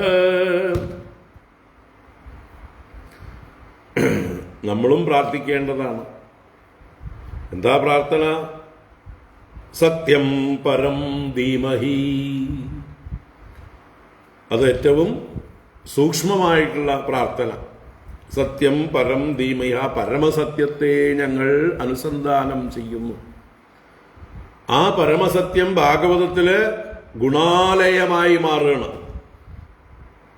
സത്യം പരം ധീമഹി എന്ന് പറയുമ്പോൾ നിർഗുണ ബ്രഹ്മമാണ്. ആ നിർഗുണ ബ്രഹ്മം ഭാഗവതത്തിൽ വരുമ്പോഴേക്കോ സഗുണമായി ഗുണാലയമൂർത്തിയായി മാറുന്നു. അപ്പൊ ആ ഗുണാലയനായ പരമസത്യസ്വരൂപനുമായിട്ട് എനിക്ക് എന്നും കണക്റ്റഡ് ആയിരിക്കട്ടെ, ഞാൻ എന്നും ബന്ധപ്പെട്ടവനായിരിക്കട്ടെ. സത്യം പരം ധീമഹി എന്ന് തന്നെയാണ് ഇവിടെ സഗുണബ്രഹ്മമായിട്ട് ഭഗവാന്റെ ആ ഗുണാലയങ്ങളെ സ്തുതിക്കുകയാണ്. അതാണ്. അപ്പോൾ അത് എന്താ പറയുക, കൂടുതൽ അട്രാക്റ്റീവാണ്. പരമസത്യം നമുക്ക് അത്രയ്ക്ക് അങ്ങോട്ട് ആകർഷണീയമല്ല. ജന്മാദ്യസ്യ യതോന്മയാദിതരതശ്ചാർത്തേഷു അഭിജ്ഞസ്വരാട് ഒന്നും തോന്നുന്നില്ല. അപ്പോൾ ഒരു ഭഗവാനുമായിട്ടൊരു ഇൻറ്റിമസി, ഒരു ആരാധന, പ്രേമം, ഇതൊക്കെ തോന്നണമെങ്കിൽ പല ഗുണങ്ങളുണ്ടെങ്കിലേ നമ്മുടെ മനസ്സ് ആകർഷിക്കപ്പെടുള്ളൂ. ഇങ്ങനെയുള്ള എല്ലാ ഗുണങ്ങളുടെയും വിളനിലമായിരിക്കുന്ന, എല്ലാ ഗുണങ്ങളുടെയും ആലയഭൂതനായിരിക്കുന്ന ആ ഭഗവാനുമായിട്ട്, മഹാനുഭാവനായ ഭഗവാനുമായിട്ട് എനിക്ക് എപ്പോഴും ബന്ധമുണ്ടായിരിക്കട്ടെ, പ്രസംഗമുണ്ടായിരിക്കട്ടെ. പ്രസംഗം പ്രകർഷേണ ഉള്ള സംഘം. ഭഗവാനുമായിട്ട് മാത്രമല്ല, ഭഗവാന്റെ പുരുഷന്മാരുമായിട്ടും ഭഗവാന്റെ ഭക്തന്മാരായ സജ്ജനങ്ങളുമായിട്ടും. തസ്യൈവ മേ സൗഹൃദ സഖ്യ മൈത്രീദാസ്യം പുനഃ ജന്മനി ജന്മനി സ്യാത്.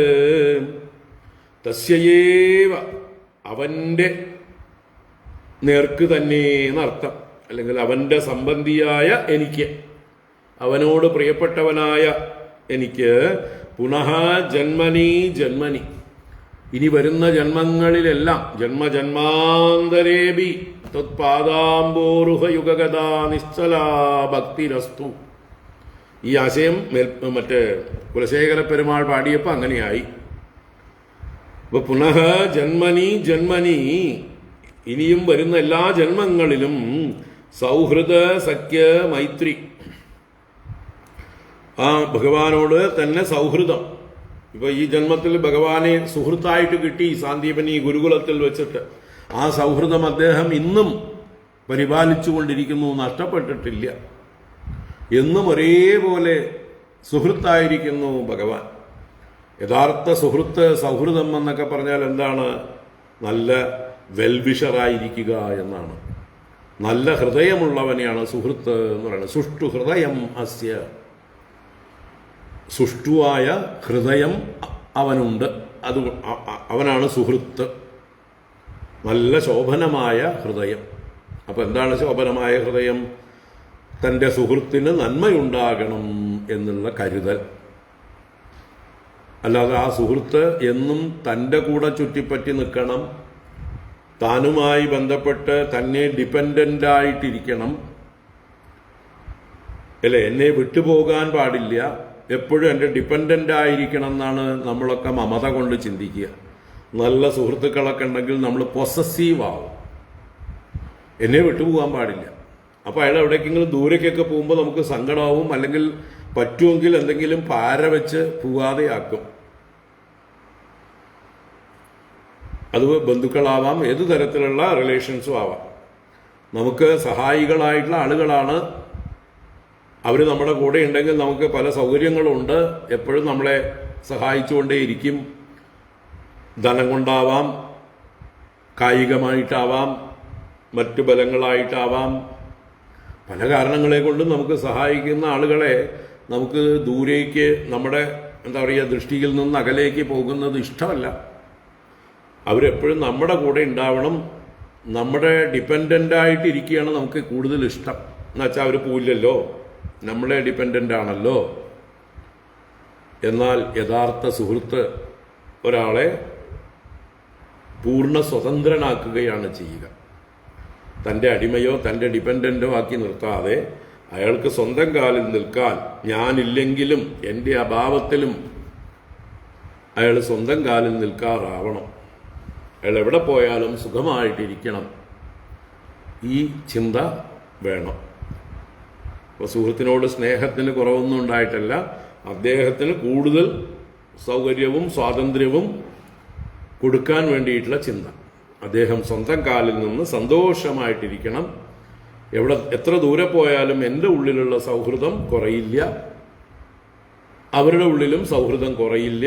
ഇനി അഥവാ കുറഞ്ഞാലും താൻ അതിൽ ഡിപ്പെൻഡൻറ്റും അല്ല. ഇപ്പം നമ്മൾ ദൂരേക്ക് പോയാൽ out of sight is out of mind എന്ന് പറയുന്ന ഫിലോസഫി ഉപയോഗിച്ച് നമ്മൾക്ക് ദൂരേക്ക് പോയി കഴിഞ്ഞാൽ അകൽച്ച വന്നു ചേരും. അപ്പോൾ അദ്ദേഹത്തിൻ്റെ ഉള്ളിലുള്ള നമ്മളോടുള്ള സൗഹൃദം നഷ്ടപ്പെടും. ആയിക്കോട്ടെ, അദ്ദേഹത്തിന് നമ്മളോട് സൗഹൃദം ആത്മാർത്ഥമായിട്ടുണ്ടെങ്കിൽ അതെന്നും ഉണ്ടാവും, എപ്പോഴും ഉണ്ടാവും. അതിനടുത്ത് തന്നെ ഇരിക്കണമെന്ന് യാതൊരു നിർബന്ധവും ഇല്ല. അത് വേണ്ടപ്പോൾ പ്രകടിപ്പിക്കുകയും ചെയ്യും. അല്ലാത്തവരോ അവർ സുഹൃത്തുക്കളല്ല. തൽക്കാലം കാര്യസാധ്യത്തിന് അവരുടെ പ്രാരബ്ധം കൊണ്ട് നമ്മുടെ അടുത്ത് വന്നു ചേർന്നു. കാര്യം കഴിഞ്ഞപ്പോൾ അവർ പോയി. അതിപ്പോൾ സ്വന്തം മക്കളാണെങ്കിലും അങ്ങനെ തന്നെയാണ് അല്ലേ.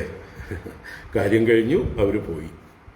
അവർ തിരിച്ചു വന്ന് ഏതെങ്കിലും നമ്മുടെ കാലത്ത്, നമുക്ക് വയസ്സായ കാലത്ത് എന്തെങ്കിലും സഹായം ചെയ്യുമോ എന്നൊന്നും പ്രവചിക്കാനൊന്നും ആവില്ല.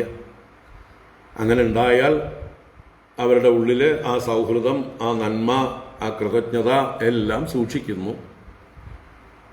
അത് സാധിച്ചില്ലെങ്കിൽ, അവർ വന്നില്ലെങ്കിൽ അവർ സ്വാർത്ഥരാണ്, അവർ സെൽഫ് സെൻറ്റേർഡാണ്. അത് നമ്മൾ വളർത്തിയതിൻ്റെ ദോഷം കൂടിയാണെന്ന് വിചാരിക്കാം. നമ്മുടെ വളർത്തു ദോഷം കൊണ്ടാണ് കുട്ടികളും സ്വാർത്ഥരും സെൽഫ് സെൻറ്റേർഡും ആയി മാറുന്നത്. നമ്മൾ വിശാല മനസ്സ് കുട്ടികൾക്ക് കാണിച്ചു കൊടുത്തിരുന്നുവെങ്കിൽ, നമ്മൾ എല്ലാവരെയും സ്നേഹിക്കുകയും ബന്ധുക്കളെയും സുഹൃത്തുക്കളെയും ഒക്കെ സഹായിക്കുകയും ചെയ്യുന്ന ശീലം കുട്ടികൾക്ക് കാണിച്ചു കൊടുത്തിരുന്നെങ്കിൽ ആ സംസ്കാരം അവരിലും കാണും. മറ്റു നമ്മൾ സ്വാർത്ഥരായിട്ട് ബന്ധുക്കളുടെ മുതൽ ഇങ്ങോട്ട് അപഹരിക്കാനായി കൊണ്ടു നോക്കുകയും അവരുമായിട്ട് കേസും കൂട്ടവും എന്നും അടിയും തല്ലും ബഹളങ്ങളുമായിട്ട് അവരെ കുറ്റം പറഞ്ഞുകൊണ്ടും ഒക്കെയുള്ള ജീവിതമാണെങ്കിൽ കുട്ടികളും അത് തന്നെയാണ് കണ്ടുപഠിക്കുന്നത്. സ്വാർത്ഥതയാണ് അവർ കണ്ടുപഠിക്കുന്നത്. അവർ നമ്മളെക്കാൾ വലിയ സ്വാർത്ഥരായി മാറും, സംശയമൊന്നും വേണ്ട. എക്സംഷൻസ് വളരെ റെയറാണ്. ഏത് കാര്യത്തിലും എക്സംഷൻസ് ഉണ്ട്. 100% അടച്ചു പറയാൻ പാടില്ല, എങ്കിലും അത് റെയറാണ് എന്ന് പറയാം.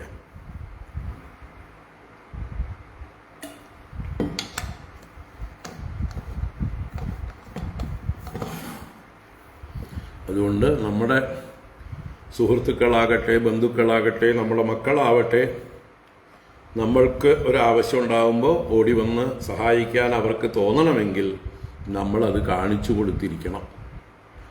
അവർക്ക് ആ സംസ്കാരം ഉണ്ടാക്കിയിരിക്കണം. അങ്ങനെ ആയിരുന്നു നമ്മുടെ പൂർവികരൊക്കെ ജീവിച്ചിരുന്നത്. ഇപ്പോൾ നമ്മൾ ന്യൂക്ലിയർ ഫാമിലികളായിട്ട് മാറി അവനവനിലേക്ക് ചുരുങ്ങി അല്ലേ. ഞാനും എൻ്റെ ഭാര്യയും എൻ്റെ കുട്ടിയും എന്ന് മാത്രമായിട്ടും, അത് കഴിഞ്ഞ് അവിടെ തന്നെ ഒരു വീട്ടിൽ, ചെറിയ വീട്ടിൽ 3 റൂമുണ്ടെങ്കിൽ ഭാര്യ വേറെ റൂമിൽ, ഭർത്താവ് വേറെ റൂമിൽ, കുട്ടി വേറെ റൂമിൽ. അവർ ഒരു ദ്വീപിലെന്ന പോലെ കഴിയണം. ഓരോരുത്തരും ഓരോ ദ്വീപിലാണ്, ഐസൊലേറ്റഡ് ആയിട്ട് വാതിലടച്ച് അവരവരുടെ സ്വകാര്യ ലോകം. ഇങ്ങനെ കണ്ടു കഴിഞ്ഞാൽ ഈ ഒരു ജീവിതം തീർച്ചയായിട്ടും ആരോഗ്യകരമായിട്ടുള്ള ജീവിതമല്ല, നല്ല സാമൂഹിക ജീവിതമല്ല.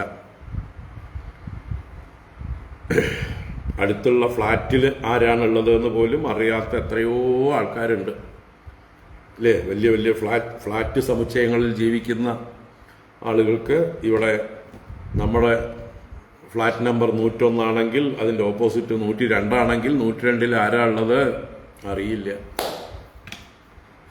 ആരൊക്കെ വരണു പോണു.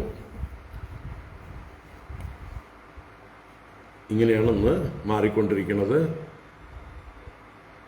അത് ശരിയാണോ, ആരോഗ്യകരമാണോ ചിന്തിക്കുക. എന്തായാലും ഭഗവാൻ ആ സൗഹൃദം, ബാല്യത്തിലെ സൗഹൃദം ഇപ്പോഴും സൂക്ഷിച്ചു വച്ചിരിക്കുന്നു. എന്നും സൂക്ഷിക്കുന്ന സ്വഭാവമാണ് ഭഗവാന്റേത്. അതുകൊണ്ട് ആ ഭഗവാനോട് തന്നെ എനിക്ക് എല്ലാ കാലത്തും സൗഹൃദം ഉണ്ടായിരിക്കണം. അദ്ദേഹത്തോട് തന്നെ എനിക്ക് സഖ്യം, സഖാവ്, കൂട്ടുകാരൻ എന്നുള്ളതായിട്ടുള്ള മിത്രത, ആ ബന്ധം ഉണ്ടായിരിക്കണം. മൈത്രീഭാവം ഉണ്ടായിരിക്കണം. പരസ്പരം എന്താ പറയുക, ആപത്തിൽ രക്ഷിക്കുന്നതായിട്ടുള്ള ധർമ്മം ഉണ്ടായിരിക്കണം. അപ്പോൾ ആ ഭഗവാനോട് എനിക്ക് മൈത്രി ബന്ധമുണ്ടാവണം. ദാസ്യം, ഭഗവാന്റെ ദാസനായി എല്ലാ ജന്മങ്ങളിലും എനിക്ക് ഭവിക്കണം. അദ്ദേഹത്തെ തന്നെ സേവിക്കണം. ഞാൻ ദാസനായിക്കോട്ടെ, അദ്ദേഹം പ്രഭുവായിരിക്കട്ടെ. ഈ ഭഗവാന്റെ ദാസ്യം അത് നമ്മളെ ലോകത്തോടുള്ള ദാസ്യത്തിൽ നിന്ന് മോചിപ്പിക്കും. മറ്റുള്ളവരോടുള്ള ദാസ്യഭാവത്തിൽ നിന്ന് നമ്മളെ മോചിപ്പിക്കാനുള്ള വഴിയാണ് ഭഗവാനോട് ദാസ്യഭാവം വളർത്തുക. അപ്പോ തസ്യൈവ മേ സൗഹൃദ സഖ്യ മൈത്രീ ദാസ്യം പുനഃ ജന്മനി ജന്മനി സ്യാത് മഹാനുഭാവേന ഗുണാലയേന വിഷജ്ജത തത്പുരുഷ പ്രസംഗഃ. മഹാനുഭാവനായ ഭഗവാൻ ഗുണാലയനാണ്, ഗുണങ്ങളുടെ മുഴുവൻ നിവാസസ്ഥാനമാണ്. ആ ഗുണനിവാസസ്ഥാനനായ മഹാനുഭാവനായ വലിയ അനുഗ്രഹ മൂർത്തിയായിരിക്കുന്ന വിശാല ഹൃദയനായിരിക്കുന്ന ആ ഭഗവാനോട് വിഷജ്ജത വിശേഷേണ സജ്ജത മേ സംഘമുണ്ടായിരിക്കുന്ന എനിക്ക് തത്പുരുഷ പ്രസംഗ സ്യാത് അദ്ദേഹത്തിൻ്റെ പുരുഷന്മാരുമായിട്ടുള്ള പ്രസംഗം ഉണ്ടാവണം. അദ്ദേഹത്തിൻ്റെ പുരുഷന്മാരെന്നാൽ ഭഗവത് ഭക്തന്മാരായിട്ടുള്ള സജ്ജനങ്ങളുമായിട്ട് സംഘം എപ്പോഴും ഉണ്ടാവണം. സജ്ജനങ്ങൾ എന്ന് പറഞ്ഞാൽ ഭഗവാന്റെ പ്രതിപുരുഷന്മാർ തന്നെയാണ്. അവരോട് ചേരുമ്പോൾ അവരെപ്പോഴും ഭഗവാനെ അനുസ്മരിക്കുന്നവരാണ്, നമ്മളെ ഭഗവാനെക്കുറിച്ച് സ്മരിപ്പിക്കുന്നവരാണ്. അപ്പം അങ്ങനെ എപ്പോഴും ഭഗവാനെക്കുറിച്ച് പറയുകയും ഭഗവാന്റെ സ്മരണ നമ്മളിൽ നിലനിർത്തുകയും അതിലൂടെ നമ്മളെ ആ പരമസത്യസ്വരൂപനായ ഗുണാലയനായ ഭഗവാനുമായി എപ്പോഴും കണക്റ്റഡ് ആക്കി വെക്കുകയും ചെയ്യുന്ന സജ്ജനങ്ങളുമായിട്ട് എനിക്ക് എപ്പോഴും പ്രസംഗം ഉണ്ടാവട്ടെ. പ്രസംഗ എന്ന് പറഞ്ഞാൽ പ്രകർഷേണ സംഘം, നല്ലതുപോലെയുള്ള സംഘം അവരുമായിട്ടുണ്ടാവട്ടെ. അപ്പോൾ ഇത് നമുക്കെപ്പോഴും പ്രാർത്ഥിക്കാവുന്നതാണ്. തസ്യൈവ മേ സൗഹൃദ സഖ്യ മൈത്രീ ദാസ്യം പുനർ ജന്മനി ജന്മനി സ്യാത് മഹാനുഭാവേന ഗുണാലയേന വിഷജ്ജതസ്തൽ പുരുഷ പ്രസംഗഃ. ഭക്തായ ചിത്രാ ഭഗവാൻ ഹി സമ്പദോ രാജ്യം വിഭൂതിർന സമർത്ഥയത്യജഃ അദീർഘബോധായ വിചക്ഷണ സ്വയം പശ്യന്നിപാതം ധനിനാം മദോദ്ഭവം. ഭക്തായ ചിത്രാ ഭഗവാൻ ഹി സമ്പദോ രാജ്യം വിഭൂതിർന സമർത്ഥയത്യജഃ അദീർഘബോധായ വിചക്ഷണ സ്വയം പശ്യന്നിപാതം ധനിനാം മദോദ്ഭവം.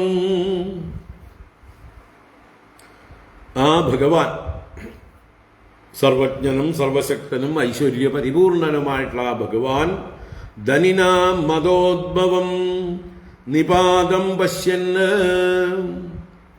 ധനിനാം ധനമുള്ളവർക്ക്, ധനികളായിട്ടുള്ള ആളുകൾക്ക് മതോദ്ഭവം നിപാതം, അവരുടെ മതത്തിൽ നിന്ന്, അവരുടെ പ്രൈഡിൽ നിന്ന്, അഹങ്കാരത്തിൽ നിന്നുണ്ടാകുന്ന നിപാതം. നിപാതം എന്ന് പറഞ്ഞാൽ അധപ്പതനം. അപ്പോൾ അഹങ്കാരം വർദ്ധിച്ചാൽ എത്ര ഉയരത്തിലേക്ക് അവരുടെ അഹങ്കാരം വർദ്ധിക്കുന്നു അത്രയും ഉയരത്തിൽ നിന്ന് തീർച്ചയായിട്ടും അവർ പതിക്കും. അങ്ങനെയുള്ളവരുടെ നിപാതം പശ്യന്, കാണുന്നവനായ സ്വയം വിചക്ഷണ. ആ ഭഗവാൻ സ്വയം എല്ലാം കാണുന്നവനും സമർത്ഥനുമാണ്, എല്ലാം അറിയുന്നവനാണ്. ഭഗവാന് ഭക്തന്മാർക്ക് ധനം കൊടുക്കാൻ ഒരു കുറവും ഇല്ലതാനും, സമർത്ഥൻ എന്നർത്ഥത്തിലും വിചക്ഷണ. അപ്പൊ ഭക്തന്മാരെന്ത് പ്രാർത്ഥിച്ചാലും കൊടുക്കാൻ കുറവുള്ള ആളല്ല ഭഗവാൻ, ഐശ്വര്യ പരിപൂർണനാണ്. ശ്രീ സ്വന്തമായിട്ട് കൂടെ തന്നെയാണ് ഇരിക്കുന്നത്.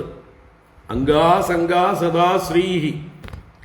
അപ്പൊ എല്ലാറ്റിനും വിചക്ഷണനാണെങ്കിലും രാജ്യം വിഭൂതിഹി ചിത്രാഹ സമ്പദഃ അജഃ അദീർഘബോധായ ഭക്തായ ന സമർത്ഥയതീഹി. അപ്പോ ഭഗവാൻ എന്തും തരാൻ കഴിവുള്ളവനാണെങ്കിലും എന്ത് ചെയ്യുന്നില്ല, തൻ്റെ ഭക്തൻ, എങ്ങനെയുള്ള ഭക്തൻ, അദീർഘബോധായ ഭക്തായ, ദീർഘബോധമില്ലാത്തവനായ ഭക്തന് എന്ന് പറഞ്ഞാല്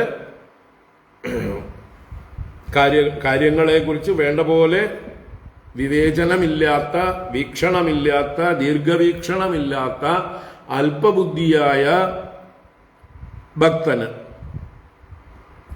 ഭഗവാൻ എന്തെങ്കിലും നൽകിയാൽ അതിനെ എങ്ങനെ യൂട്ടിലൈസ് ചെയ്യണം, ഇത് ഭഗവാൻ നൽകിയതാണ്, ഇത് ഞാൻ ഉപയോഗിക്കേണ്ടത് ലോകത്തിന് മുഴുവൻ പ്രയോജനപ്പെടേണ്ടതുപോലെയാണ്. അപ്പോഴാണ് ഭഗവാൻ സന്തോഷിച്ച് വീണ്ടും വീണ്ടും എനിക്ക് നൽകിക്കൊണ്ടിരിക്കുക. നിങ്ങൾ കൊടുക്കുന്തോറും ഭഗവാൻ നിങ്ങളെ തിരഞ്ഞെടുക്കും. നിങ്ങളാണ് കൊടുക്കാൻ ബെസ്റ്റ്. അപ്പൊ നിങ്ങളുടെ കയ്യിൽ കുറേ ഏൽപ്പിക്കും. അപ്പോ ദീർഘബോധന്മാരായിട്ടുള്ള ഭക്തന്മാർക്ക് ഭഗവാൻ എന്തും കൊടുക്കും.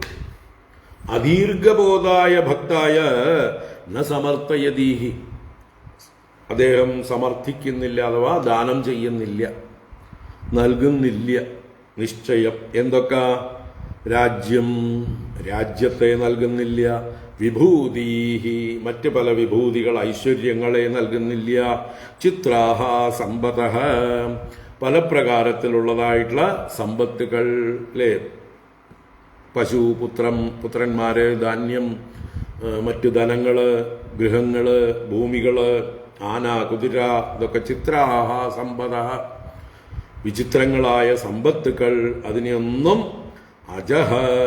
അജനായ ഭഗവാൻ, ജനനരഹിതനായിട്ടുള്ള ഭഗവാൻ ഭക്തായ അദീർഘബോധായ ഭക്തായ ന സമർപ്പയതി, അദീർഘബോധനായ ഒരു ഭക്തന് സമർപ്പിക്കുന്നില്ല. അപ്പോൾ ഭക്തനെ പാകപ്പെടുത്തി ദീർഘബുദ്ധിയുള്ളവനാക്കി അതിനുശേഷമേ ഭഗവാൻ വാരിക്കോരി കൊടുക്കുള്ളൂ. അപ്പോൾ കൊടുക്കുന്നവർക്കും എല്ലാ എന്താ പറയുക നല്ല രീതിയിൽ യൂട്ടിലൈസ് ചെയ്യുന്നവർക്കും ഭഗവാൻ ഇതെല്ലാം കൊടുക്കും. അപ്പോ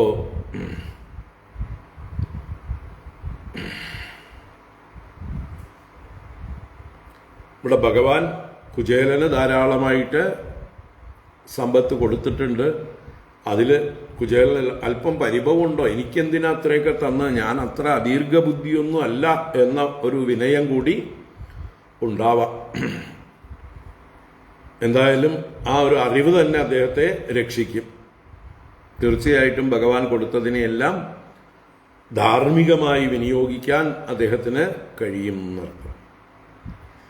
ഇത്തം വ്യവസിതോ ബുദ്ധ്യ ഭക്തോതീവ ജനാർദ്ദനെ വിഷയാൻ ജായയാ ത്യക്ഷ്യൻ ബുഭുജേനാദിലംബടഃ. ഇത്തം വ്യവസിതോ ബുദ്ധ്യ ഭക്തോതീവ ജനാർദ്ദനെ വിഷയാൻ ജായയാ ത്യക്ഷ്യൻ ബുഭുജേനാദിലംബടഃ.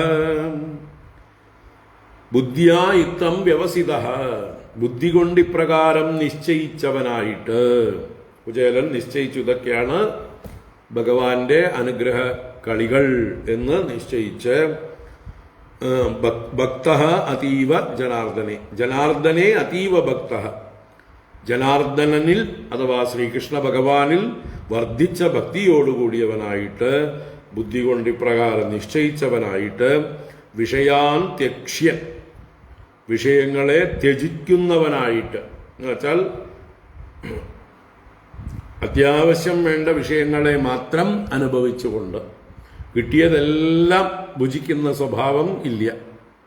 ആവശ്യമില്ലാത്തതോ ശീലങ്ങളൊന്നും ഉണ്ടാക്കുകയില്ല. ഏറ്റവും മിനിമം കൊണ്ട് തൻ്റെ ജീവിതം ലളിതമായി നയിച്ചുകൊണ്ട് വിഷയങ്ങളെ ത്യജിച്ചുകൊണ്ട് അതിലംബട, അതിലംബടനല്ലാതെ, ആസക്തനല്ലാതെ, എല്ലാറ്റിലും താല്പര്യം ഇല്ലാത്തവനായിട്ട്, നിസ്സംഗനായിട്ട്, ജായയാ ബുഭുജെ, ഭാര്യയോടുകൂടി ഭുജിച്ചു, അനുഭവിച്ചു എന്ന് പറഞ്ഞാൽ ഭാര്യയോടുകൂടി ധാർമ്മികമായിട്ട് ജീവിച്ചു.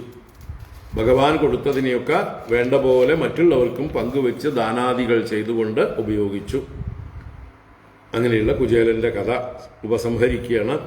തസ്യ വൈ ദേവദേവസ്യ ഹരേർയജ്ഞപതേഃ പ്രഭോഃ ബ്രാഹ്മണ പ്രഭവോ ദൈവം ന തേഭ്യോ വിദ്യതേ പരം. തസ്യ വൈ ദേവദേവസ്യ ഹരേർയജ്ഞപതേഃ പ്രഭോഃ ബ്രാഹ്മണ പ്രഭവോ ദൈവം ന തേഭ്യോ വിദ്യതേ പരം. ഭഗവാന്റെ ആ ബ്രാഹ്മണരോടുള്ള പ്രേമം, ഭക്തി, ആദരവ്, അതിനെ സൂചിപ്പിക്കുകയാണ് ഈ ശ്ലോകം. ദേവദേവസ്യ യജ്ഞപതേഃ ഹരേഃ പ്രഭോഃ തസ്യ, ദേവദേവനാണ് ഭഗവാൻ, ദേവന്മാർക്കും ദേവനും, യജ്ഞങ്ങളുടെ യാഗങ്ങളുടെ എല്ലാം പതിയാണ്, രക്ഷകനാണ്, ഭോക്താവാണ്.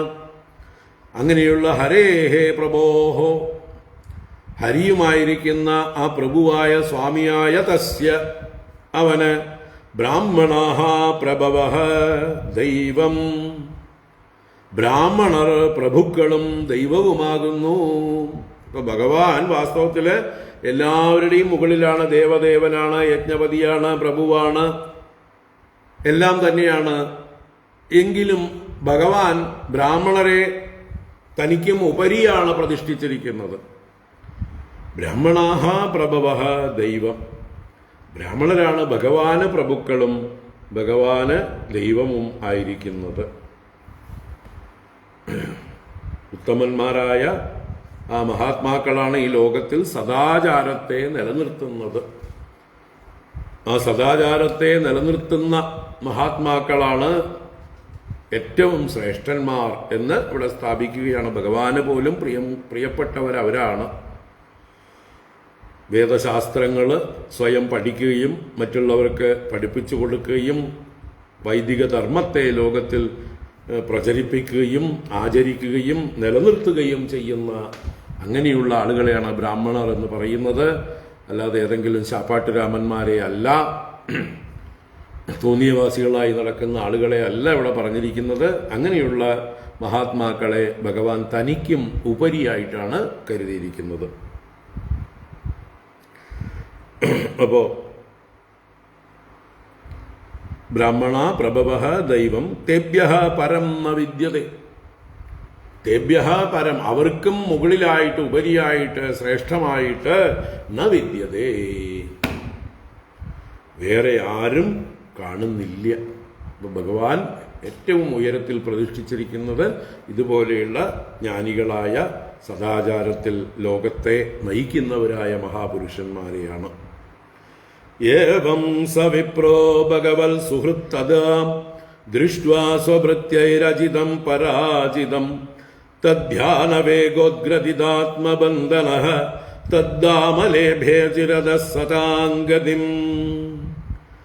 ഏവം സ വിപ്രോ ഭഗവൽ സുഹൃത്തദാ ദൃഷ്ട്വാ സ്വഭൃത്യൈരജിതം പരാജിതം തദ്ധ്യാനവേഗോദ്ഗ്രഥിതാത്മബന്ധനഃ തദ്ധാമലേഭേ ചിരതഃ സതാംഗതിം.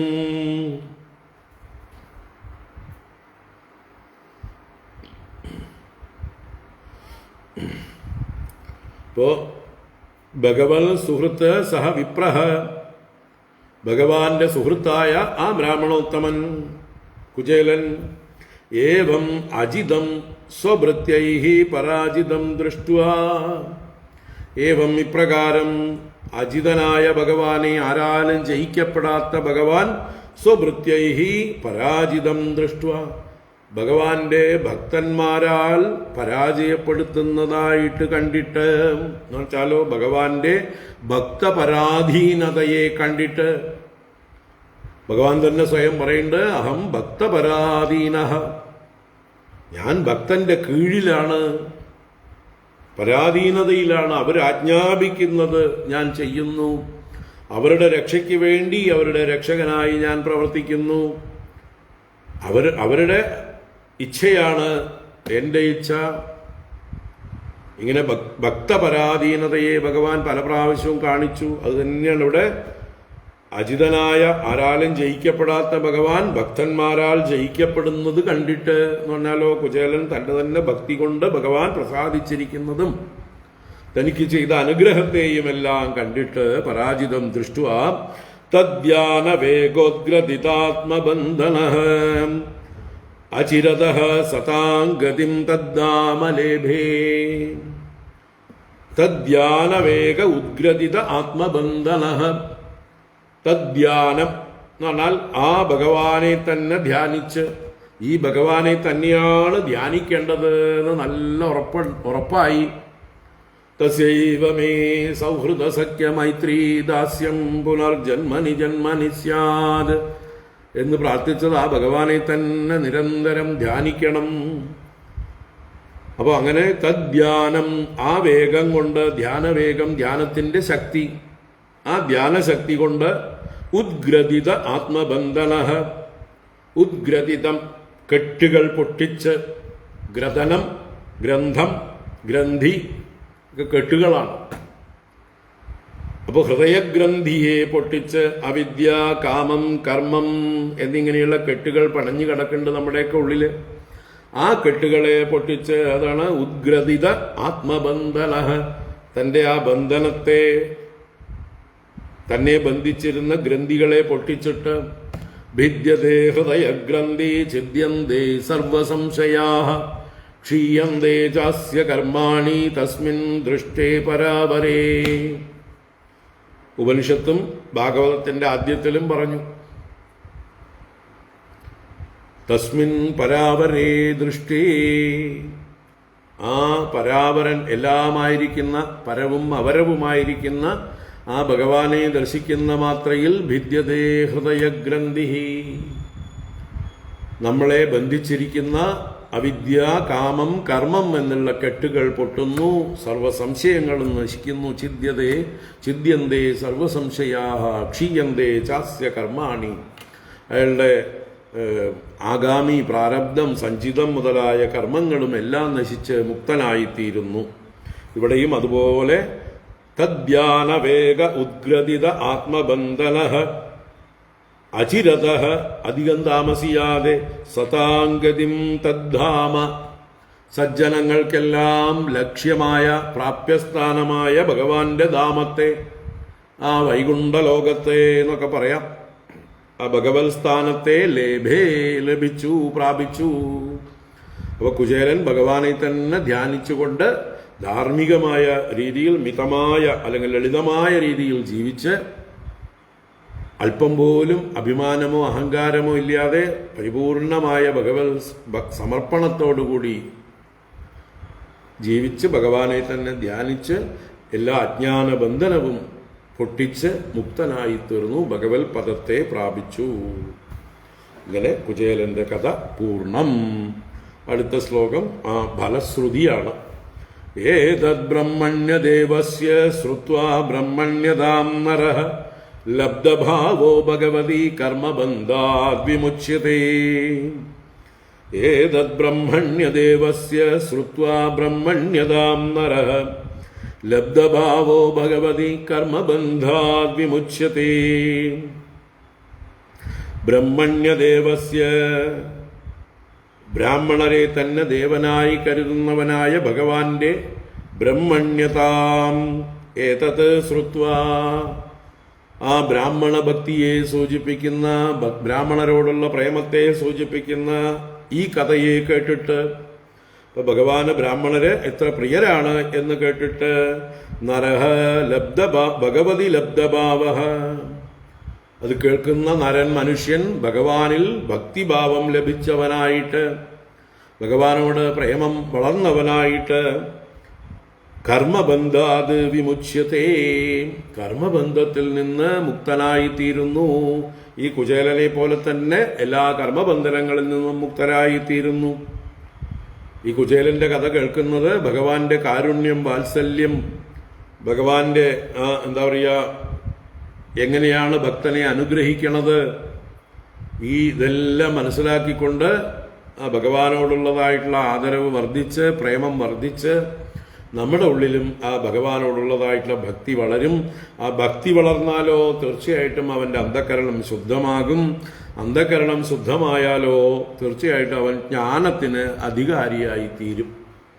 ആത്മജ്ഞാനത്തിന് അധികാരിയായി തീർന്ന് കർമ്മബന്ധങ്ങളിൽ നിന്ന് നിത്യമുക്തനായിത്തീരുന്നു. കർമ്മബന്ധാത് വിമുച്യതേ. ഏതദ് ബ്രഹ്മണ്യദേവസ്യ ശ്രുത്വാ ബ്രഹ്മണ്യതാം നരഃ ലബ്ധഭാവോ ഭഗവതി കർമ്മബന്ധാത് വിമുച്യതേ. ഇതാണ് മുഖ്യ പ്രയോജനം.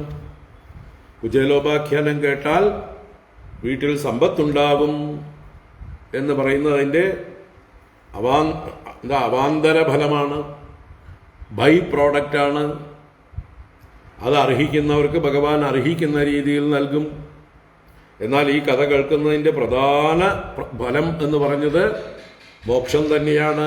കർമ്മബന്ധാത് പ്രമുച്യതേ വിമുച്യതേ. എന്താ കാരണം? ഭഗവാൻ ഈ അറിവുള്ള, സദാചാരമുള്ള മഹാത്മാക്കളെ ബഹുമാനിക്കുന്നത് കാണുമ്പോൾ നമ്മൾക്കും അതുപോലെ ആവാൻ പ്രേരണയാണ്. ഈ ബ്രാഹ്മണരെ പോലെ സത്വഗുണം വർദ്ധിപ്പിച്ച് സദാചാര നിരതരായി നല്ല ഗുരുഭക്തിയോടുകൂടി ഗുരുവിനെ സേവിച്ച് ആ അറിവ് നേടി മുക്തരായി തീരണം എന്നുള്ളതായിട്ടുള്ളൊരു ഭാവം നമുക്കുണ്ടാകും. അതിനാണ് ഗുരുവിൻ്റെ മഹിമയെല്ലാം എടുത്തു പറഞ്ഞത്, ഗുരുകുലവാസത്തിൻ്റെ മഹത്വത്തെ എടുത്തു പറഞ്ഞത്, ബ്രാഹ്മണരുടെ മഹത്വത്തെ എടുത്തു പറഞ്ഞുകൊണ്ടേയിരിക്കുന്നത്. ബ്രാഹ്മണൻ എന്ന് പറഞ്ഞാൽ അറിവിൻ്റെ മൂർത്തി എന്നാണ്. അപ്പോൾ അറിവിനെയാണ് നമ്മൾ ആരാധിക്കുന്നത്, അല്ലാതെ ഏതെങ്കിലും സ്ഥൂല ശരീരത്തെ അല്ല. എല്ലാ ശരീരങ്ങളും ഒരുപോലെ തന്നെ അല്ലേ മലഭാണ്ഡങ്ങളാണ്. അതിൽ ഓരോരുത്തരും കഴിക്കുന്ന ഭക്ഷണത്തിനനുസരിച്ച് നിറവും അതിൻ്റെ മണവും ഒക്കെ ചിരീശ വ്യത്യാസം ഉണ്ടാവും, അത്രേ ഉള്ളൂ. ഉള്ളിലുള്ളത് എന്തായാലും എല്ലാം മലഭാണ്ഡം തന്നെയാണ്. അപ്പോൾ നമ്മൾ ബ്രാഹ്മണർ എന്ന് പറഞ്ഞ് പൂജിക്കുന്നത് സ്ഥൂല ശരീരങ്ങളെ അല്ല, ഈ യോഗ്യതകളെയാണ്. ഈ യോഗ്യതകൾ ഉള്ള ആളുകളെയാണ് ഭഗവാനും പൂജിച്ചത്, ഭഗവാൻ നമുക്ക് കാണിച്ചു തന്നത്. അതുകൊണ്ട് നിങ്ങളും ഈ യോഗ്യതകളുള്ളവരായി തീരൂ. ഇതാണ് ഈ കഥയുടെ പ്രേരണ. അപ്പോൾ എല്ലാവർക്കും ഭഗവാന്റെയും ആ കുചേല ബ്രാഹ്മണന്റെയും അനുഗ്രഹം ഉണ്ടാകട്ടെ. എല്ലാവരുടെ ഉള്ളിലുമുള്ള ബ്രാഹ്മണ്യം വികസിച്ച് വികസിച്ച് പ്രകാശിക്കട്ടെ. ബ്രാഹ്മണ്യം എന്ന് പറഞ്ഞാൽ സത്വഗുണം. ആ സത്വഗുണം വികസിച്ച് പ്രകാശിക്കട്ടെ. ഹരി ഓം. ഇത് ശ്രീമദ്ഭാഗവതേ മഹാപുരാണേ പാരമഹംസ്യാം സംഹിതായാം ദശമസ്കന്ധേ ഉത്തരാർദ്ധേ പൃഥുഗോപാഖ്യാനം നാമ ഏകാശീതിതമോऽധ്യായഃ. സർവത്ര ഗോവിന്ദനാമ സങ്കീർത്തനം. ഗോവിന്ദ ഗോവിന്ദ. നാരായണാഖില ഗുരോ ഭഗവൻ നമസ്തേ. നാരായണാഖില ഗുരോ ഭഗവൻ നമസ്തേ. നാരായണാഖില ഗുരോ ഭഗവൻ നമസ്തേ. അപ്പോൾ ഭഗവാന്റെ പ്രിയപ്പെട്ടതായിട്ടുള്ള ഒരു കൂട്ടുകാരൻ്റെ അതിമനോഹരമായിട്ടൊരു കഥ കുചേലോപാഖ്യാനം നമ്മൾ വിശദമായി കണ്ടു. ഇനി അടുത്ത 3-4 അധ്യായങ്ങളായിട്ട് സമന്തപഞ്ചക യാത്ര, ഒരു സൂര്യഗ്രഹണ സമയത്ത് എല്ലാവരും കുരുക്ഷേത്രത്തിൽ സമന്തപഞ്ചകം എന്ന പരശുരാമ നിർമ്മിതമായ തീർത്ഥത്തിലേക്ക് തീർത്ഥാടനം ചെയ്യുന്ന കഥകളാണ്. ദ്വാരകയിൽ നിന്നും ഹസ്തിനപുരത്തിൽ നിന്നും ഗോകുലത്തിൽ നിന്നും അതുപോലെ മറ്റ് രാജ്യങ്ങളിൽ നിന്നും എല്ലാവരും അവിടെ എത്തിച്ചേരുന്നതും വലിയൊരു കുംഭമേള അല്ലേ, ഒരു സത്സംഗ സമാഗമം, അത് നമുക്ക് വിശദമായി കാണാം. വൈകുന്നേരം നോക്കാം. ഓം. കായേന വാചാ മനസേന്ദ്രിയൈർവാ ബുദ്ധ്യാത്മനാ വാ പ്രകൃതേ സ്വഭാവാത് കരോമി യദ്യത് സകലം പരസ്മൈ നാരായണായേതി സമർപ്പയാമി. ഓം ശാന്തി ശാന്തി ശാന്തി. ഹരി ഓം. ശ്രീ ഗുരുഭ്യോ നമഃ. ഹരി ഓം.